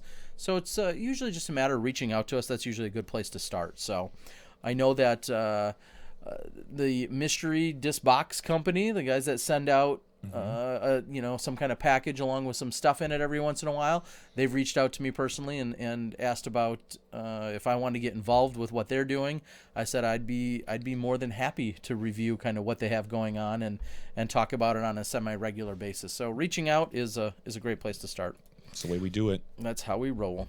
One of the things that hit on the social media world this year, and this week, especially once Mr. Macbeth reposted it, asking the world if he was in fact an underdog. No. No. What did you think? I barely read it. I saw the article, and then I saw, and I kind of earmarked it to read it later. Okay. And then I saw a little while later, Paul put I guess I'm gonna have to work harder. I'm the underdog. Mm-hmm. And at that point, I was like, no. What if this article does say that Paul's somehow the underdog? It's not worth reading to me because there's no then way. You should have read it. I know. That's your problem. Yeah, there's no way Paul's an underdog. Okay, well, the article, I know they compared him to, I believe, the 66 Packers. Yeah, it talked about the Packers and it talked about Super Bowl days. And then it talked about the two different divisions and then read it a little bit. Okay, and what that all exactly means. And then I think what the Pro Tour author was really getting at was just that, are we entering a new era? And what is that going to mean prior to this year? I mean, think about how big, that's exactly what he's saying, is how big is the 2016 season going to be? Correct. I mean, going along that analogy, there's tons of, it brings me back to a moment when I was at I think it was the last Packer game I might have been at, or maybe it was the one before that. There was a gentleman sitting a couple seats away, and he was inebriated, we'll say, but he's wearing a Steelers in Wisconsin. Yeah, but he was wearing a Steelers outfit, and he's screaming about 6 rings. Yeah. Like they've got 6, and he's yelling like, "Well, how many you guys have?" Blah blah blah. And then, we can turn around and say, well, we have a bunch of championships before the Super Bowl. Yeah, or the fact that the trophy's named after us. Yeah, after anyway, Lombardi. Whatever. So, there's that big argument right there. Like, where do you draw the line? Just because it started to be called Super Bowl when the, AFC, NFC combined, whatever. Mm-hmm. So, is that the era that we're getting into now with all these tours? Is this, we'll say, PDGA version 2? Well, or sure. And and as the article states, in 10 or 15 or 20 years, are we going to be looking back at the 2016 season a little bit differently than, say, 5 years ago? Or because if you really think about it, what are you thinking about right now from the 2011 season? Anything ring a bell? Nope. 2005 season? Nope. Yeah, I mean, those are both years Nate Dawes won Worlds. But besides that, my point being, though, there's nothing that sticks out. But now, I'm saying in 10 or 15 years, are we going to look back and see the World Tour was created, the Pro Tour was created? Quite possibly. There potentially was exposure on ESPN3. Yep. Like, I think that's part of what the article was talking about, is are we entering a new era, and what is that going to mean now? I mean, there could be, God, think about it. In 15 years, there could be so many things we look back on and either laugh at, like, I can't believe so-and-so tried this, or, oh my gosh, that was the seed that planted it. That was year one. We're moving on. We've moved on such bigger and better things from there. Well, I thought it was. I'm going to get my time machine. I'll let you know. There you go, Marty McFly. I thought it was a very interesting article. For those that didn't know, I believe it was in fact written by Pro Tour coordinator Steve Dodge. Yep. He had put that together, and he had called me earlier today, and he asked what I thought of it, and I fully admitted. I said, I know I saw it. I saw it in a couple different places. I didn't get a chance to read it, so I read it a little while ago, and it was an interesting analogy, and of course, it was right at the time as the NFL, as the playoffs are upon us, and so on and so forth. So if you haven't, go out there and read it. It's an interesting read. Of course, there's a tiny little heartstring that gets pulled knowing that we're here in Green Bay and the Packers and so on and so forth. So for me specifically, And they're still in the playoffs. It may not touch someone the exact same way, say in Chicagoland, as it touched me or some other Packer fan even. Yep. And whatever. So anyway, thought it was interesting that it was out there. And yeah, we'd love to know what you guys think of it. So let us know. I see a few remarks on the board. All right. Anyway, moving on. I want to touch on a quick subject, actually. This regards the PDGA discount membership code. There was a little bit of confusion, and I just want to put it out there. I, first of all, would like to apologize. There's been a PDGA code, Smashbox New 20. It's been around since Smashbox virtually existed. Yeah. The PDGA had worked with us to give us this new code. And we've always promoted it very heavily that if you're a brand new member, hence the term new in there, if you're a brand new member, you are eligible for 20% off becoming a PDGA member. We get no kickbacks from that. I don't know if we got a pat on the back on it or not, but what it really shows is our involvement and a little bit of our reach out there. So it was something we could extend to our Smashies. At one point, it was realized that someone renewed with it and that the discount actually worked for a renewal. And then at that point, it kind of spread around, letting everyone know. And the messaging continued to carry that, hey, it has to be new. And I guess I jumped the gun a little bit, and I assumed that people were intentionally working around it, when really, as we know, by the time it got passed on to the 4th or 5th or 10th person, they never knew the original intention. Correct. And then therefore used it, and therefore got the discount. And that wasn't the intention of either the discount or of us. And so if I offended you by saying you maliciously or intentionally got around it, I didn't mean to offend you. I didn't think of it that way. Nonetheless, the code doesn't work. Well, and I don't know. Right now. Correct, right now. And hopefully what we'll do is we'll get either a new code or get that code reestablished and get it set up so it only works for new members and not renewing members. Correct. Because we want to provide that type of thing for people. So Kevin McCoy is chiming in from the PDGA board level. I'm not sure if he's joking. He says that you may get a letter asking to pay the difference. I don't think they would do that at this point. I guess it depends how many people. Yeah, I don't know. And I don't know what the answer to that is. And here's what I'll say. And this might not necessarily be the most PC thing to say. Uh-oh. Not PC. Not PC. When it's not PC, is it Mac? If you were on Amazon and you heard about a code and you put it in and it gave you 20% off something you purchased. Like boxers? Sure, 20% off your boxers. Okay. Not the size, thankfully. Darn. I wish I got 20%. And you used it. Mm-hmm. I guess it's different when it's a product versus a service, because technically PDGA membership's a service. They could cancel that and refund you your money. But anyway. Okay, so Amazon Prime membership. Yeah. Would you feel bad? Like, would you feel bad using that membership? I mean, it's hard to equate Amazon to the PDGA. It's hard for me to feel sorry for the PDGA because they're such a big organization. And we know they're not really that big. They're kind of tiny in the grand scheme of things, but that's how it feels compared to one person. So all these single people looked at it like, oh, I'm gonna get a discount. You know, yeah, I'm gonna get. I don't know any better, so I don't know. I hope. I don't know what the PDGA will really do about it or not. Well, nonetheless, I hope that it wasn't that many people. That's what I hope. I really do. Yeah, of course. It's unfortunate because we want to, like I said, we want to provide that type of service. So. Well, we certainly just wanted to clarify, let everyone know that was the original intention. At some point, inadvertently or otherwise, it got somewhat lost in translation, a year and a half later. And it is what it is. We've all lived and learned by it, and we're going to move on. But we just wanted to let everyone know that's where it stands. And again, I want to personally apologize with the post that I made if you felt like I was attacking you, because I didn't think about somebody could have gotten it from a friend of a friend of a friend course. who had no idea the intention of it. I heard someone say on Reddit they went on the they were signing up and they were like, oh, there's a promo code. So they went to Reddit and just did a search, found that, and it worked. And they were like, oh, cool. They didn't know anything about the code. So it could be things like that. Yeah. So anyway, that's that on that. Just letting everyone know. And the same will go for now. I know that Val, we had just promoted a code for her. That again, that is for a new member only. Women Correct, and you have member. to be a woman. So we're really Correct. dialing it in on the Yes, niche. it's hitting the niche. Exactly, right there. So make sure that you're doing that correctly. I'm going to move over a little bit. Call it social media news or otherwise. This weekend on Sunday night, while flipping through the channels, not me, but my wife, flipping through the channels, she watches Long Island Medium. I hate to admit it.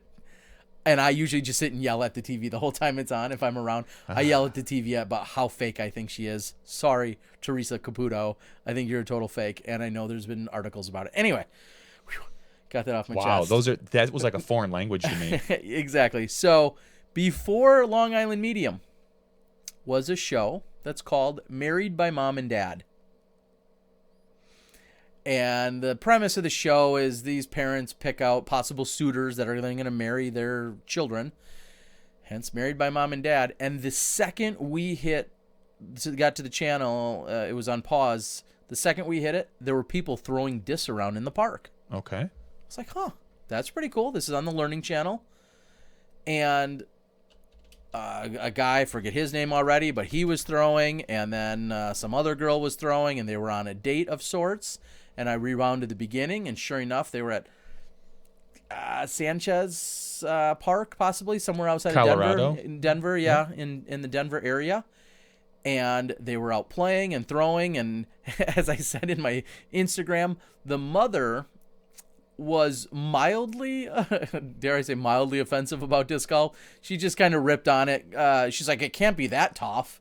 I don't know, he's athletic and all, but it really, throwing the Frisbee around or whatever. She's like, it can't be that tough for them. And the guy that's, and he doesn't necessarily play either. So that's what I thought was interesting is the couple on the date, neither of them had ever played before. Well, did you hear the story about Nico?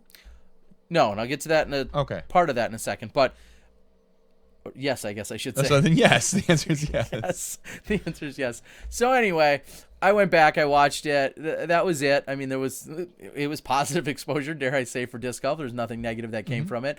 They obviously referred to it as Frisbee a bunch of times and whatever, but I think they had a couple of Innova starter discs.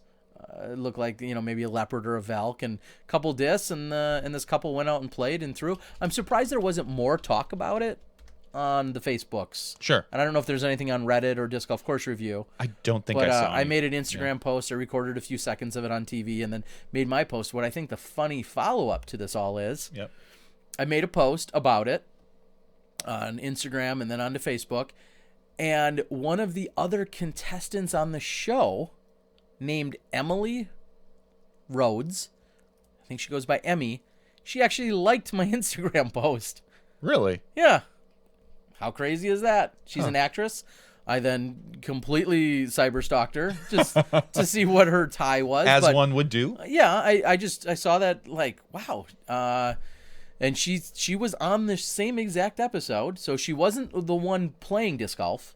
It was one of the other female. Now, did you hashtag it with the name of the thing? So that's probably how she found it. Well, I'm sure that's it was exactly viewed. She knew she was on there. Probably did a search for that hashtag. And she hashtags and she puts it on there herself. I wasn't crazy about how this woman found how she found my Instagram. Yeah. Just the fact that she found it and she liked it, I thought was pretty funny. And like I said, I did a little search. She's an actress, which then makes me further question the whole validity of the show and whatever. Well, but nonetheless, we can get into that story. How all right, valid so it is. To follow that up on the Facebook post that I had, we had Jessica Weiss and her mother actually chime in on my Facebook regarding that as well. And I guess I'll just read it for you word for word what they said, because I had made this post. And 1 second. So, yeah, so there's your post. Go ahead. And so then Jessica Weiss's mother, Sherry, had chimed in and said they wanted Jess and Nico to be on this program. And then Jessica followed that up by saying, we talked with MTV about doing a disc golf show. That fell through, so they called back asking if we would be on this Married by Mom and Dad. Ha. What a transition.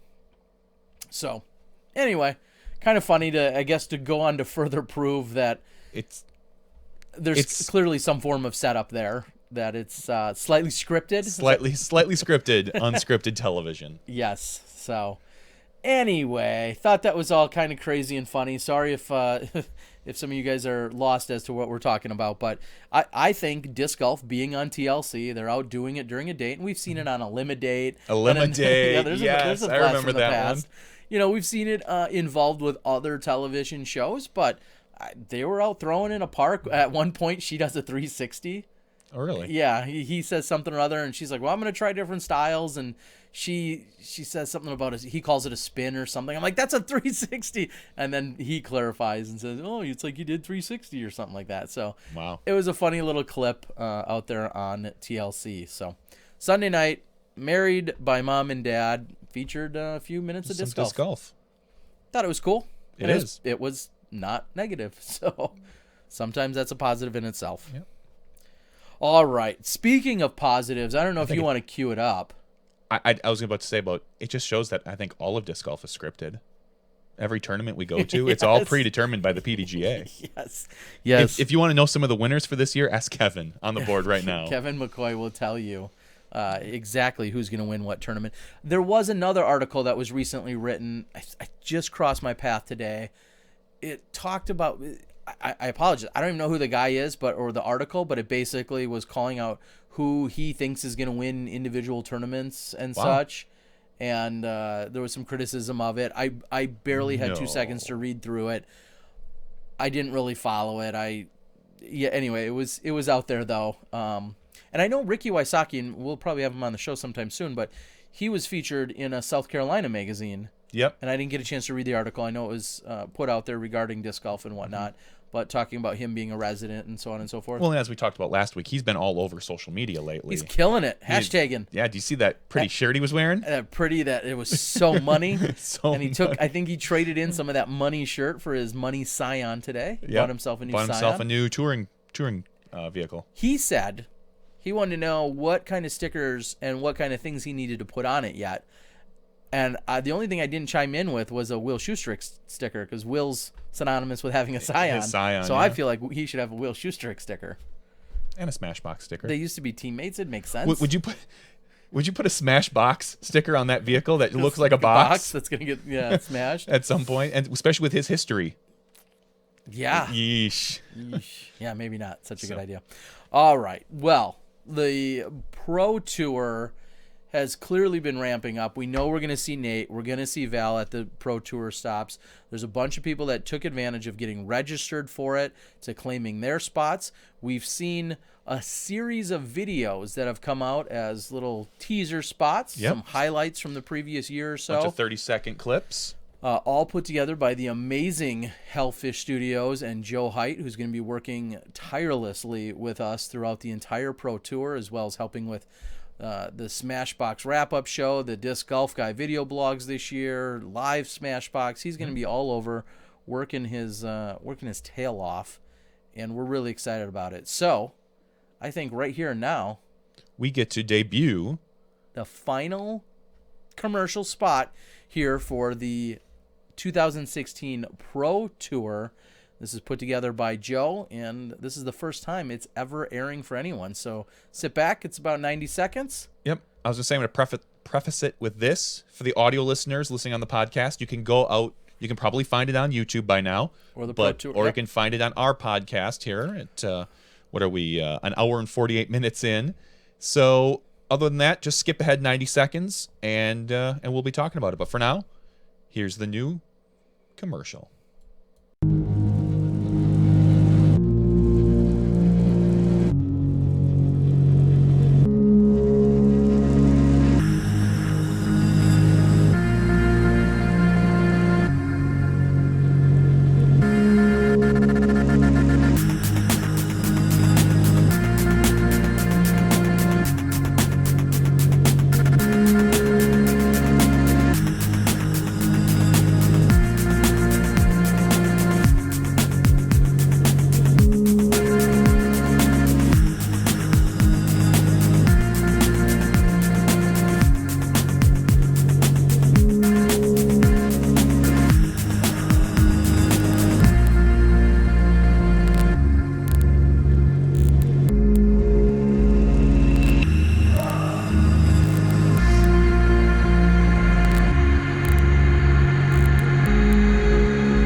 And again, amazing work by Joe Height, helping us define the season, and the final term being clutch. Jeremy Colling, we had him on the show a few weeks ago. Obviously talked about that as one of the highlight moments of the year, certainly also of his disc golf career. And one of the most exciting things that we saw in all of 2015. I was there. I know you were sitting right here in the studio, and it was certainly amazing. So, again, congrats to Joe Height.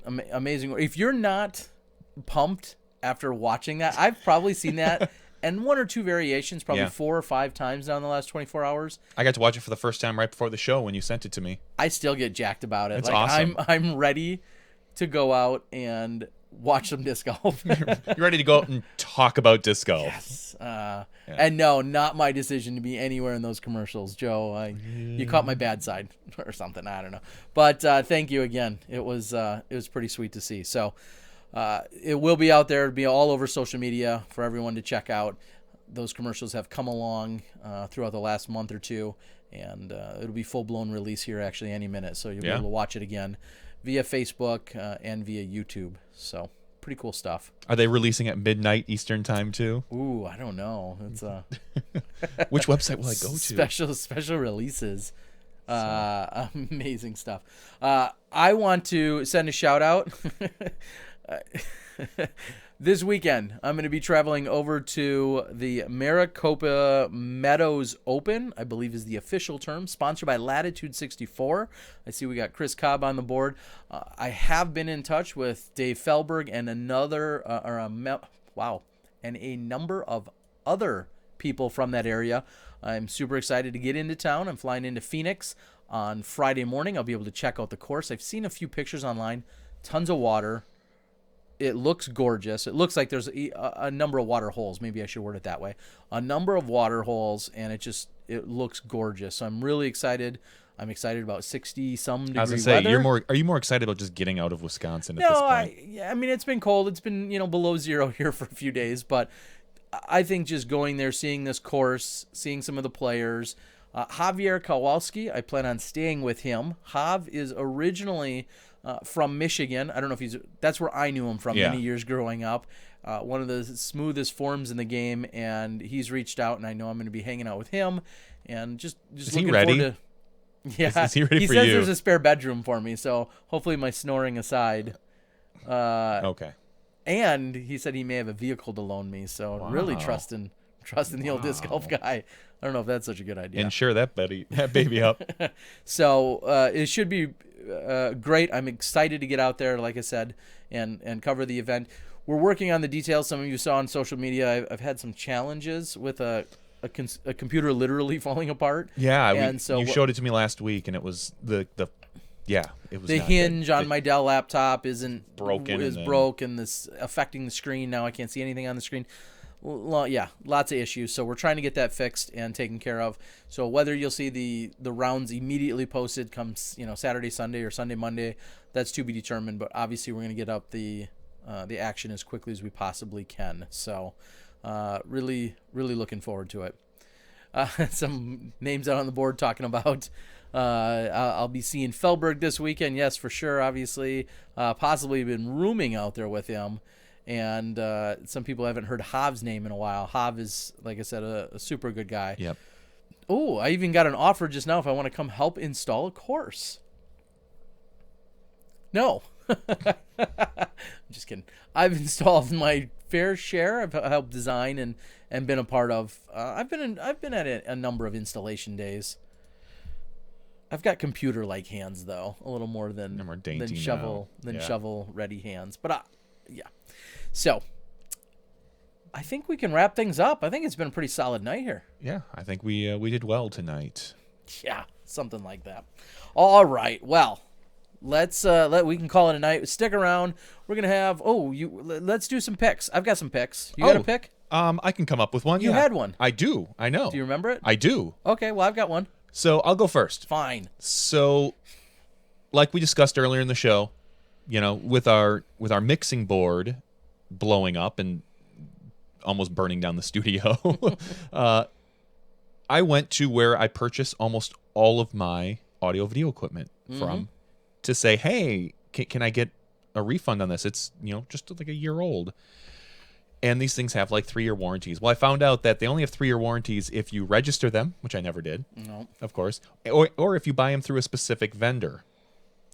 And I went back and found out that I did not purchase the mixing board. I saved some money. I bought it on Amazon Prime, some free shipping. Did you use a discount code? I did not use a discount code. But my pick, B&H Photo. Yes. B&H Photo is where now I buy all of our equipment from. If you're looking for almost anything computer related, almost anything audio video related, go there. B&H Photo, they treat you very well. Don't go there on a Saturday. They're not open. But that's the brick and mortar store. Yes. You can still order online on Saturdays. I order everything from there because I've had really good luck with them, and they're very forgiving as far as warranties and things like that. They're very knowledgeable about all the equipment.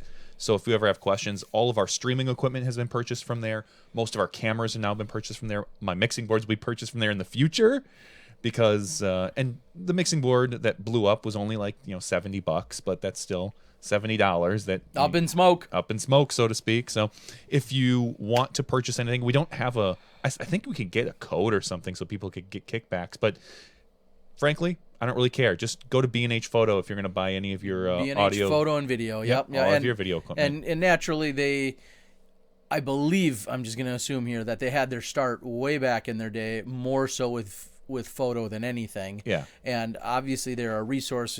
If you're a serious photographer, you already know about them. But we've also found them obviously to be right up our alley when it comes to... I'm hopefully looking to buy a set of... I bought our camera stabilizer there, which we might be able to use in the field. We're not sure yet. But I'm looking to buy a new set of lights there, possibly. A nice little 3-light setup for our studio. Yeah, I have a wish list about... that you can save right there on their website. Yeah, right on their website. But it's about $10,000 worth of wish list that I would love to purchase. So, and we're not purchasing that. Sorry. I guess we're not. So definitely check them out. B&H Photo, audio, video. They ship out in New York.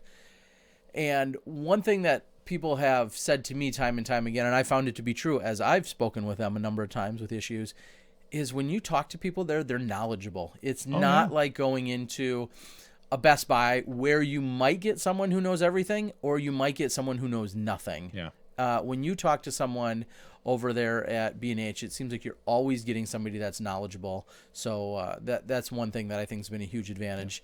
And they're willing to work with you. Yep. And I will give a quick shout out to Seabass22, who's on the board, who said he's a pro audio video dealer. He has reached out to us in the past to help us out with some equipment if we ever needed it.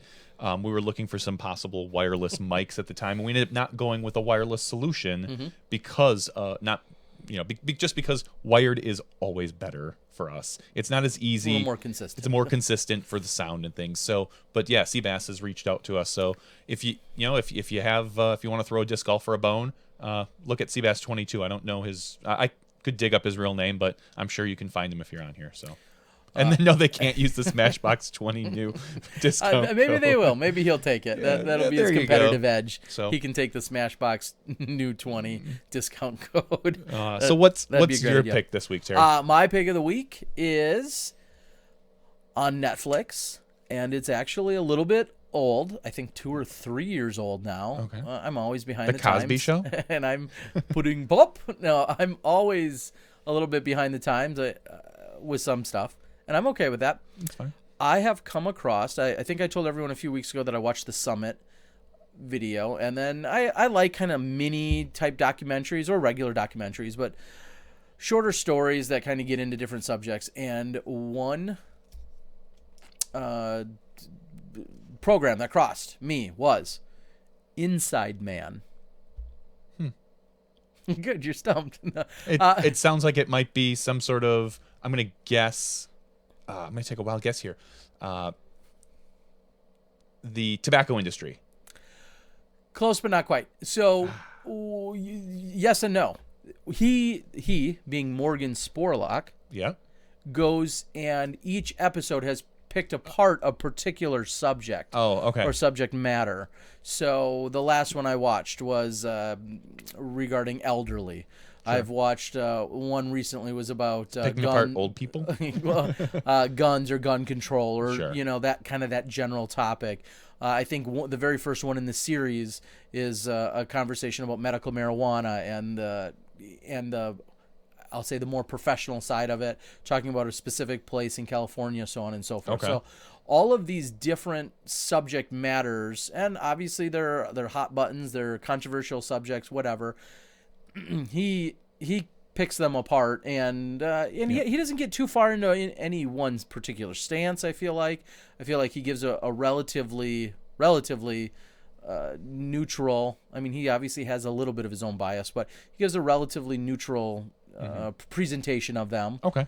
And I've just been a big fan, and more so to me. He's been good. I mean, I think I saw Super Size Me in the theater because everyone had talked so much about it, and he's done a lot of television shows. I think he had something on Spike or something where he does something for 30 days, the 30-day challenge. Sure. He did a bunch of that. Correct. And he's now kind of found his niche. And it's kind of funny. I haven't seen Super Size Me. I've seen Food Matters and Food Inc. and all these really? other. I've never watched Super Size Me. It's something. Excuse me. It's something I will go back and watch. What was the one where he did with advertising and kind of just whoring himself out and sponsors and things of that nature? Don't recall. Okay, well, I think I've seen that one. So, besides these great topics, besides the way they're presented, I've really been taking away just kind of the bigger picture about his interviewing skills, his approach, the mini kind of documentary style, and it's just, I guess what it's doing is it's opening my eyes to, dare I say, a career outside of disc golf. Looking into other topics. Not that I'm going out and making any big documentaries that anyone's watching, but I guess just from a stylized point of view. Okay. I'm watching him do this, and to me it's really interesting and enlightening. So that's what I'm trying to pick apart from it, besides just the content he's providing. So Okay, rattle off the name again. Inside Man. Inside Man. Inside Man. It was a CNN series. Was That's it? the word Okay. I'm looking for. I think it was from 2013. I never saw it, never knew anything about it in 2013. It's right now. It's out on Netflix, and it's called Inside Man. 2013 CNN. So All right. definitely go check it out. That's my pick of the week. So we're going to wrap this up before we head to the after show. We'll have a little more action there for you. But this has been podcast number 69. We didn't do a 69 boy shout out. No. Little Tootsie Roll to the left, to the left, to the right. No? I No thought shout. a 69 No shout. boys. No, slide, baby, slide. All right. So, No, but you know what you can do? You can find us on iTunes, Stitcher, to the Pocket left, Casts, to the right. any of your typical podcasting app. You can find us on YouTube. You can go to the website. Some of our older episodes, once we switched over to a more professional distribution method, didn't make the transfer over. So they're all on YouTube, but if you want to go back and just listen to some of them, you can go to the website. I think it's episode 44 and previous are out there. So, and if you got some time, rate us. Give us a 5-star review. It helps us with discoverability. The more 5-star reviews we'll get, maybe the higher up we'll get bounced. Maybe someday you'll see us on one of those new podcasts. Trending. A trending topic. That's what we'll do. So, once again, if you don't like us, then just don't rate us. we don't want to. We don't want to hear it. There's other podcasts that you can listen to that aren't as good. If you want to go listen to that, no, I'm just kidding. We've got so many friends out there. So again, podcast number 69 right here on Smashbox TV. We'd like to thank our guest Ricky Singleton of Daredevil Disc. We'd also like to thank Valarie Jenkins of the Women's Global event and the PDGA Women's Global Initiative and everything that she's working on. For Johnny V and myself, Terry Miller, the disc golf guy, Dynamic Disc, and Daredevil, we'll see you guys next week for podcast number 70. You step inside the Smash Box.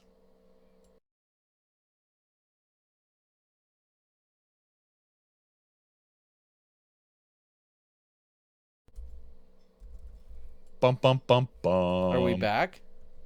Guess who's back? Back again.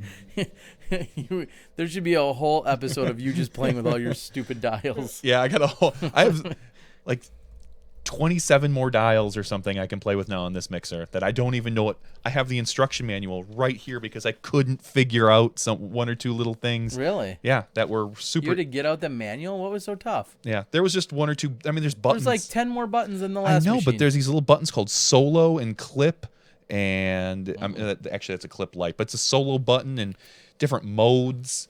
If I want to hear one thing versus another, Or I decided to Depeche make modes. sure, or Depeche modes. So I decided to make sure I had everything set, especially considering I got it yesterday. So last night and this afternoon, I was busy setting it up. Wow, you done good. We haven't heard too many complaints, have we? No, we haven't heard it. That's because our Any headphones complaints. are turned off. Yeah, I can't read either. So So yes, for those that are out there, welcome everyone. This is podcast number 70 or 69's after show. We've got Johnny V and myself, Terry Miller. We had a pretty solid show. I was excited to learn more about Daredevil. I was too. Because Ricky, I mean, other than hearing the name, I really knew nothing about him. That and Ogopogo. yeah, well, that's what we're here to do, is expose disc golfers and their companies or something, right? Sounds bad. No, it's so true though. I know. That's what we're here to do. I like give them exposure, not expose them. Oh. Expose them sounds like we're uncovering something. Or Yes, all the great new things they have going on. That's what we do. So we're so glad that Johnny V finally got a mute button for Terry. I did actually. Watch this. Yeah, but when I'm talking over, See, I can hit a button now. I can mute myself. yeah, if I that need to sounds way cough. better. If I need to about it. cough, I can just bam. Wow. No. So we do have a new mixing board that was part of the conversation to open up the previous show. Let everyone know. If you didn't hear already, our last mixing board Started smoking. went up in smoke And- last week. And as the Surgeon General says, that's no good. No, not so much. It may cause hazard. I don't know, something about Hazards to the studio. it's hazards. Yeah, hazardous. Something I saw a car accident today. Actually, I didn't even see it, and it was about 12 feet from me.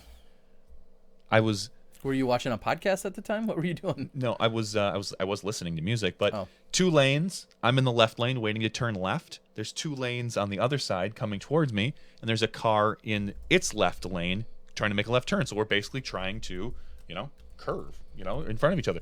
Now, this is a very busy intersection. It's about 4 o'clock in the afternoon, a little after, and I'm waiting, and so I don't have a big car. I've got this little Honda Fit. And the car that I'm looking at right in front of me, facing me, makes a left turn, and then I look to my left to see, to check out the lights, and suddenly I hear, and it wasn't even that loud, it was just like a boom. And I would have expected a little louder, considering it was right next to me. And I turn, and there's a car that spun the wrong direction, and another car facing the wrong direction. He apparently didn't, I don't know if he was in a hurry to make that left turn, because you have to kind of boogie, and I usually wait for the yellow light just because it's really busy. He didn't see that there was a car in the right lane on my side coming through at about 25 to 30 miles an hour. I didn't hear any brakes. There was no screeching, so I think they just hit him solid. I stopped, and this is where I talked to you, and I wasn't sure what I should do. I looked, and I still couldn't go because cars were coming, and I watched, and the guy who got hit, so to speak, backed out. He was between a pole and a building, and the car that hit them, the 2 people got out. I didn't see the guy who was in the car get out. So my first thought is, gosh, I should stop and make sure everyone's okay. But there's about 40 people, just pedestrians in that area, even though it was cold. I mean, there was a bunch of people at that time walking to their cars. And then I got an open spot to move to make my left turn. So I stopped and I thought, they look okay. You gotta get took your left turn on. I took That's my what's left. important. I took my left turn and went to go pick up my daughter. So everyone looked okay, but just be careful out there, people. Yeah. No need to make a rush. Wouldn't that be a great world if travel accidents were nothing more than, well, maybe those wouldn't be good either. I was gonna say hot air balloons, because those wouldn't, the impact. From 2 hot air balloons, but if you're up a few hundred feet, then maybe. Yeah. I was thinking if our streets were just lined with hot air balloons. Yeah. No, I was telling this to my son Mason on the way back from school after I picked him up. I picked up my daughter, and then I went and picked up him, and I said, "You may never learn how to drive." He's 6 years old. He doesn't need to. No, and in 10 years, there's a good chance that all new vehicles will be self-driving cars, and computers are going to be way better than people at driving. In fact, and Joe may be chiming in on the board here, I watched a CNN type 2020 video or something about some of the new cars, whether it be the Google cars or Mercedes or whoever else has these cars out right now. May even been just a Facebook post with some links to videos. And they were talking about just how the evolution here of the self-driving cars. And Well, right now, a Tesla can drive on the highway without you touching it. Correct. And they show a number of these cars. Google's very, very actively. I think they have 70 different vehicles out on the road right now. Driven over like 2 million miles. And right now, I'm very familiar with the Google car. It's that tiny little cute button thing. But it only does city driving. The Tesla will only do auto drive on the highway now. I think above 25 or 35 miles an hour is what they just changed it to, because people were showing videos of themselves getting in back seats like, hey, look at me. Yeah. And then getting back. Some guy did it on the Autobahn going like over 100 miles an hour. And so it's like, hey, that's not what this was meant for. This is meant to assist you, not drive for you. But Elon Musk came out and basically said, hey. That's the cologne? No. Okay. He's basically Iron Man. He's Tony Stark. He said within 2 to 3 years, you should be able to summon your vehicle from LA to New York if you wanted to. Huh. Well, and I don't know how realistic that will be, but he said it will be possible. I don't know. Well, like all the other technology, it may be possible, but is it going to be possible for the 0.00001% of people that can afford? No, this is. I have a feeling this is going to be within 5 years. I think you're going to start seeing the first ones roll out to cars under $40,000. Okay, well, it'll be interesting to see. So, and they're going to be, and I couldn't see getting into a car where I didn't have manual control over it. Well, and that's what they're saying is they're always going to. They should. Most places are writing laws for that.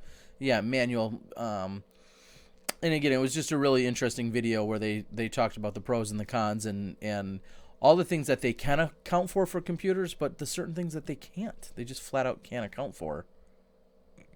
I don't know what those things are. Okay, computers do everything. The only thing that right now they're worried about is like snow, inclement weather, heavy rain where you can't see the lines and things like that. That you'll still have to know how to drive the vehicle, but it's a matter of, for the most part, like 95% of the time, it's going to do it for you. Think of your insurance rates going down if there's that many less accidents, if all these cars eventually have them, and it'll take 20, 25 years to get that rolled out. They still won't lower your insurance rates. Who are we talking Probably about? not. Because then they're going to be instead called, technical malfunction premiums that they're going to have to add in there. Well, apparently, and I don't know the exact details, but Google wanted to basically self-insure their cars. They say, no, we'll cover it. We got everything. And the insurance industry said, no way.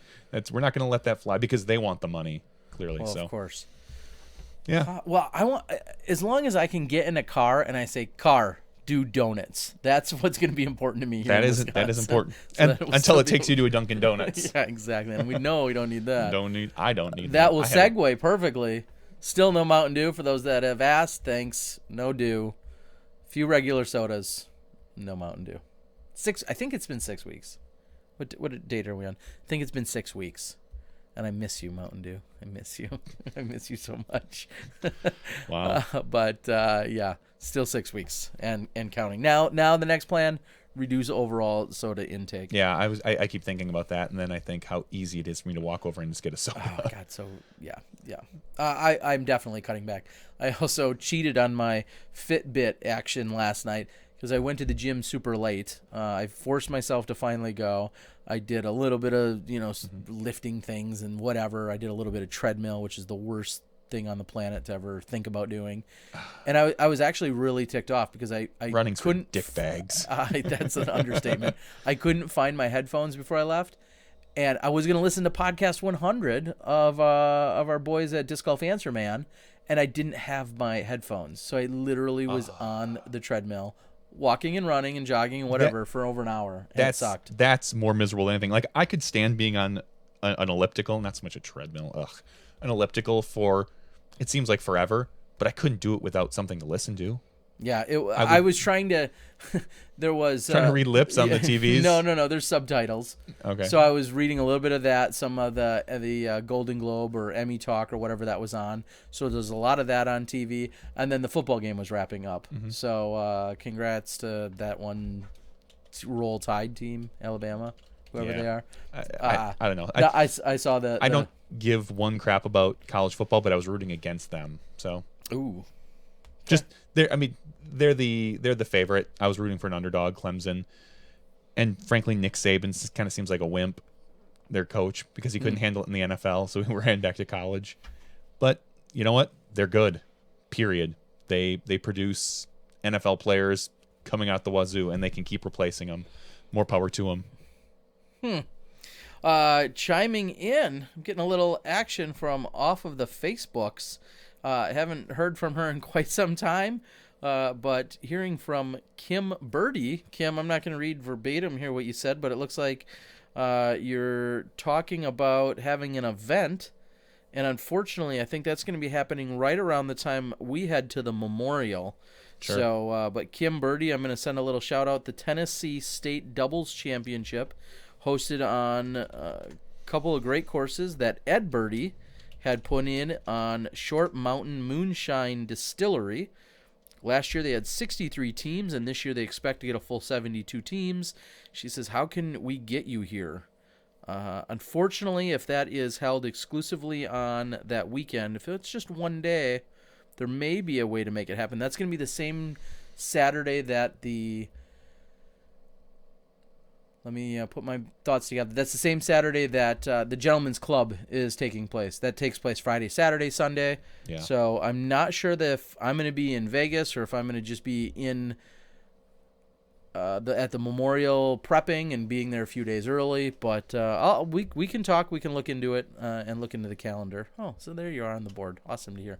The question Christina asks, for real, what's the difference between Mountain Dew and other soda? None. None. No. Other than you love Mountain Dew. Yeah, I love Mountain Dew, and Yeah. I can drink it quicker and more efficiently than water, than any other beverage. That's Yeah. part of the problem. So I couldn't, if I wanted to, I couldn't consume any other soda or beverage the way it was so easily consumable by Mountain Yeah. Dew because I just enjoyed the taste. I mean, And it's a equate little it more to sugary than every other drink. I mean, but- equate it to quitting smoking. You know, you're moving to a vape, which is you basically saying no more Mountain Dew, but I'm still gonna do this. I'm still gonna have some, and then you'll move off of the other soda. Let's not get into a vape topic because I feel a major controversial movement taking place if you go to the vape comparison. I'm just saying it's a way to get off of it. No, it never, honestly, guys, has been the caffeine part of it. Everybody's chiming in why it's so bad. I didn't enjoy it for the caffeine. I don't even think that affected me at any point because I had so much of it for so many years. You should have some tasty water. And I don't even think just the overall specific taste of it was something that just like the flavor. I love the flavor of it, and so yeah, that's the problem, and which is kind of good because there's, like I said, there's no soda that is even remotely as appealing to me. So if I could drink 60 ounces of Mountain Dew in a day, I could never drink that much of any other soda because none of them are nearly as appealing. Oh, I could drink that of Coke. I used to be such a Pepsi kid, and then I kind of transferred over to Coke, and I need to. I don't drink a lot. I mean, like 1 can a day. That's enough, though. It's more than I should. I'll admit that. Anyway, so our weekly conversation of our vices here, and so yes, we do all have our things as to what it is, but I know that one specifically can have a large impact on my ever challenging waistline. Yeah. So, and for those out there, I'm going to say this is completely off topic. We're changing gears. do man. No. Terry's still got some disc golf game left in him. Oh yeah. We went out as we said. Can you remember the last casual round we played? Like actual 100% casual. Not before a tournament. Like we're going to go out there on Friday and we're going to play a fun casual round to learn the course or just to warm up. But literally called each other on a weekend and said, "Hey, what are you doing this weekend?" I'm gone 40 plus weekends a year, so I think it's got to be about 2 years. I've gone out, if not longer. I've gone out for a casual round or two with other people, Mm-hmm. this and that. But it was you and I and our buddy Steve and Mike, and we played Dretska, which is 27 holes, none of which are too difficult. There's two holes that are I won't say very difficult, but they're almost unreachable for you, and at least to park them. You can get up there within 60 feet, 40 feet if you get a good pull and drop it in. What did you shoot? You shot like a 19? 18 down? I shot 17. 17. You were on. It was fun to watch. I was not. I didn't play very well and frankly didn't really care, but that's why I did not get in on the $5 bet. Yeah, because he's a big dick bag. Yeah. No, it was a lot of fun. The last time I had played, I literally got halfway to the course on, this was Saturday? Saturday. I got literally halfway to the course and then realized that my bag wasn't even in my car. So I had to drive back to my storage facility where my bag resided with all my discs, because it was there from the last tournament I ran, which was a few weeks prior to that at the end of December. And then I headed out to the course. Didn't really have so much in terms of warm-up, but went out and I played incredibly well. I don't think that I missed a putt inside the circle. And it was, I don't know, 15 degrees out maybe? Yeah, it was chilly. No, it was a little warmer that day. I'm sorry. Yeah, it was a little warmer. I mean, it was still chilly. It was chilly out, but no, it was a lot of fun. Yeah. I'll admit I had slowed down my pull through when I was reaching down to then, before I came up on my release of my putt. Yep. I felt like I was intentionally trying to slow that motion down a little bit, and for whatever reason it happened to work that day. Yeah. Part of me wishes it was colder just because it was really muddy. So you had to be on the tee pad. And for me, one of the worst things I can do is try to shorten up my X step. I'm bad at it. My footwork is horrible in general. But if it would have been colder, I don't think my kid would have lasted 27 holes. That's true. That's true. Yeah. So it was a good fun day. Good friend Mike Schwieger, who I've competed with as my doubles partner for every tournament for the last 10 or 12 years or so. He used to also be around 1,000 rated. Used to play a lot more throws, 400, 500, 600 feet, whatever. Drives lefty, putts righty. So he had a good day. He started out actually. Yeah, he's got a cannon. He's always made up for the lack of distance that I have on the as a doubles team, and he drives lefty, putts righty, which is very unique, of course. And he started out slow, just missing the first 2 holes, and then he birdied 20 out of the final 27. And when it was all said and done, like I said, I think I shot 17 or something like that. We left our friend Steve way back there, way in the dust, which is funny because Steve thinks he's a better golfer than the rest of us, and sometimes he is. He is most of the time. Consistency. Well, the last few years when I gave up. Yeah, put it that way. You guys go to 10 tournaments. He's going to probably beat you in 8 or 9 of them, just because he plays more than us. He's still in that groove, but which is funny. But you catch him, and on an off week. So I think I played against him twice this year. Once in a tournament and once outside of a tournament. And I think I beat him twice. I don't doubt that. Suck it, Steve. He does throw not Steve, but actually Steve drives lefty. Steve drives left and putts lefty. Our buddy Mike drives lefty but putts righty. Yes, Josie. Mike Schwieger, the magic stick, as I've deemed him. He drives lefty. He throws over 500 feet left-handed. I put an outlaw in his hands for the first time ever this weekend. Yeah. I don't throw one, but I had some available, and he crushed. He just turned to me. He's like, "That came out really fast." He was saying that. Like, he tends to flip a lot of overstable plastic that you and I could never think about. And yes. And he did. He turned around and said, "I think it was out of my hand before I threw it." It was so fast. Yeah. So it was good to watch him throw. And when the weather warms up, you may see him a little bit on the Pro Tour at one or two of the events. But I'll certainly be shooting some footage of him, and especially for the lefties out there that want picture perfect form, he's the guy to give it to you. It really is. So it's amazing to see that. So it was a good day out at Dretska course here in Milwaukee area. I'd love to know if you guys were out golfing at all this weekend. It's been cold these last few days, so I'm glad. I can't imagine going out the past. I was out of my house for like maybe it was 10 minutes shoveling their sidewalk, just the little, half inch that we got, and I was freezing. 'Cause Yeah. I had my dress pants on for work, and I was just figuring I'll just get it done real quick in the morning here before I go. A bad decision because I couldn't warm up for a while after that. It was just bone chilling. It has been pretty chilly here in Wisconsin. Hopefully you guys all warmed up. Next, pick your favorite disc golfer, guy or girl, and cozy up on the couch and watch a little disc golf guy video blog. There you go. That was available. Finally got that final version out, the final 9, and then I actually have a mini clip, and I'm going to preface it by saying it's with Paul Macbeth this time, and Paul's talking about his favorite hole out at De La Viega. And when I asked him the question, hey, what's your favorite hole? It was in relation to that course and that particular tournament, the Masters Cup. So when you see him answer that, you'll see the little mini clip, which I hope to get up tomorrow at some point. So cool. Paul Macbeth mini clip. Anyway. Any questions out on the board? I think I saw someone ask, and we get asked this like once every 2 months. How far do we throw? Yeah. Not far. Like, I know on almost I'll just say with a destroyer, which I usually throw for longer overstable.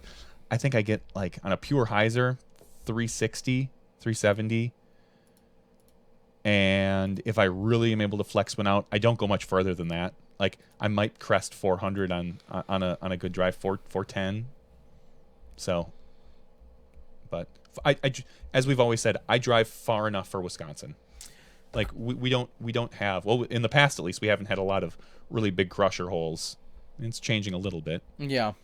And I'm probably similar, give or take a few feet more or less, depends on, the workout I did last night, Oh yeah. where my my triceps and my other seps are at.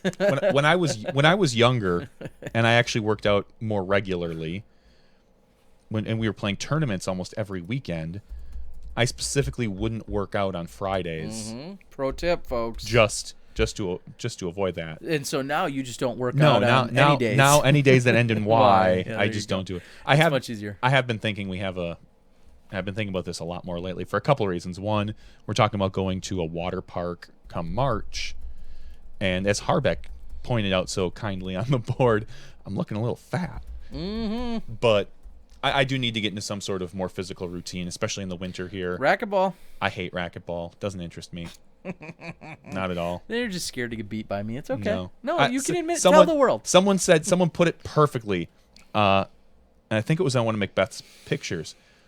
Those kettlebells, that's racquetball for 2015, because in 10 years, no one will touch a kettleball, just like almost nobody touches racquetball anymore. Yeah, but that these doesn't days. have anything to do with the It's a- popularity of how fun it is. No, I'm just saying, it's like racquetball was huge Okay. for a long time, and Yeah, but now it's a lot of fun. I don't disagree with that, but I'm saying almost nobody plays it anymore. Like it's so small compared to what it is. Just like right now, the big So craze you're saying is, you want to do trendier exercises? No, I'm not saying that at all. I'm confused by I'm where just- you're going with this. Then. I'm just saying racquetball. I don't enjoy it. Okay, you just said it was fun a minute ago, but No, I didn't. I never said it was. rewind the tape. You just said I it. didn't. Not for me. I never said it was fun. I said all I said was that it is a very. It was a very trendy thing for a while. Yeah, just like, in like the 80s. Yeah, exactly. Just like Yeah. kettlebells now are a very trendy Well, sure. exercise. That'll fade away too. Something else will come. I'm waiting for the Bowflex to come back. They're ripping on you because it's a kettleball or kettlebell. Kettlebell, whatever. It's a big round thing with a handle. Kettleball, kettlebell, whatever. Trender like dancing. All right, Christina wants to know. I don't think that's Christina. I think it is. I was asking about Christina just last night. I hope Yeah. she's doing well. I hope that she's being treated right out there. So Christina wants to know about footwork and dancing, and if you could take dancing to improve your footwork. That's a no-brainer. You certainly could. I'm sure you could, yeah. Reach out to Leslie Todd. Yep. Professional ballerina and dancer and professional ballet dancer extraordinaire. There's no one more graceful on a T-pad than she is, and she's got a background in dancing. So, Yep, she does. and Christina, you've seen me dance, and I think we know how glorious that is. So It's a different kind of dancing, though.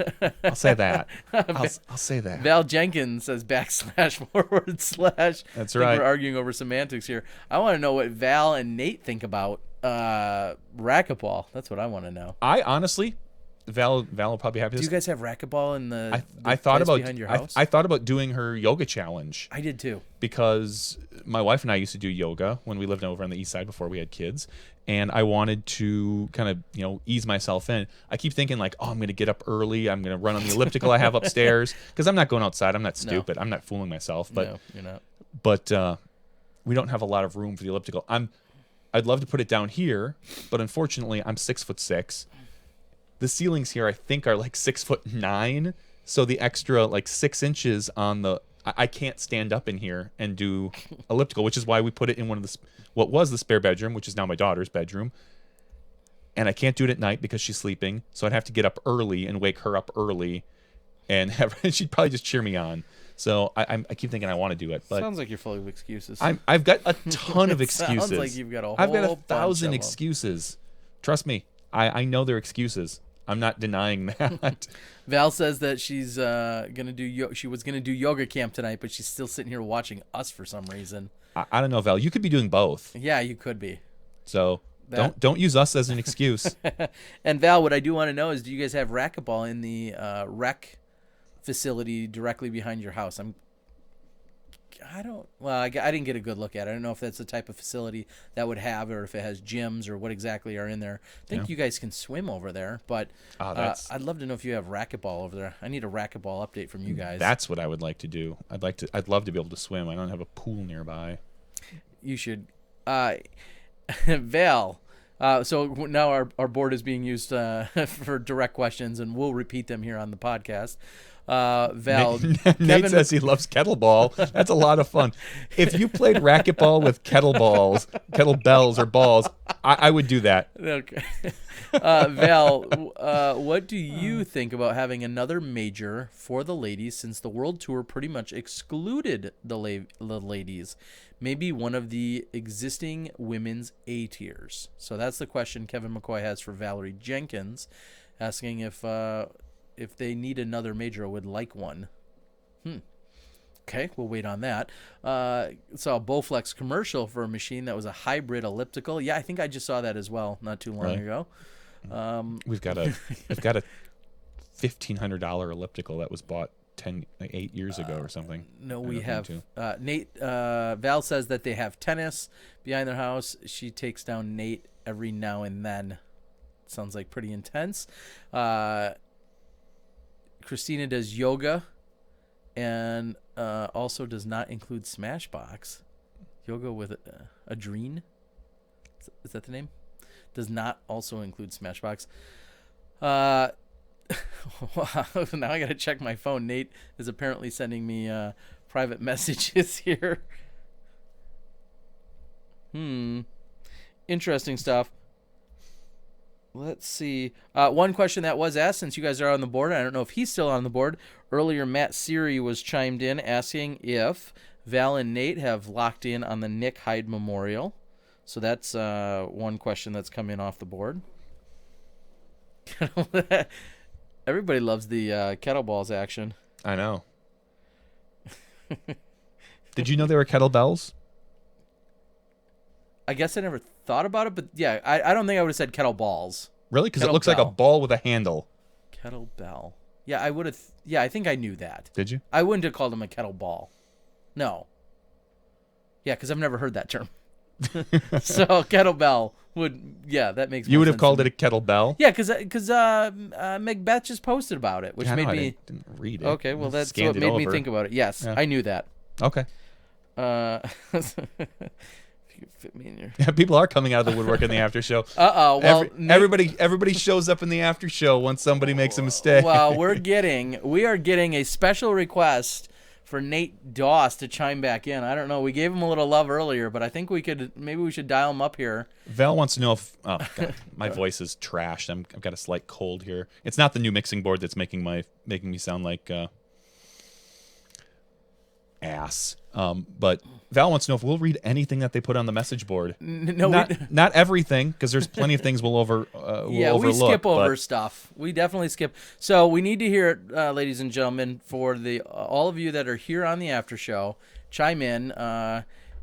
Put in your favorite Discraft Nate Doss disc if you want Nate to join the show here.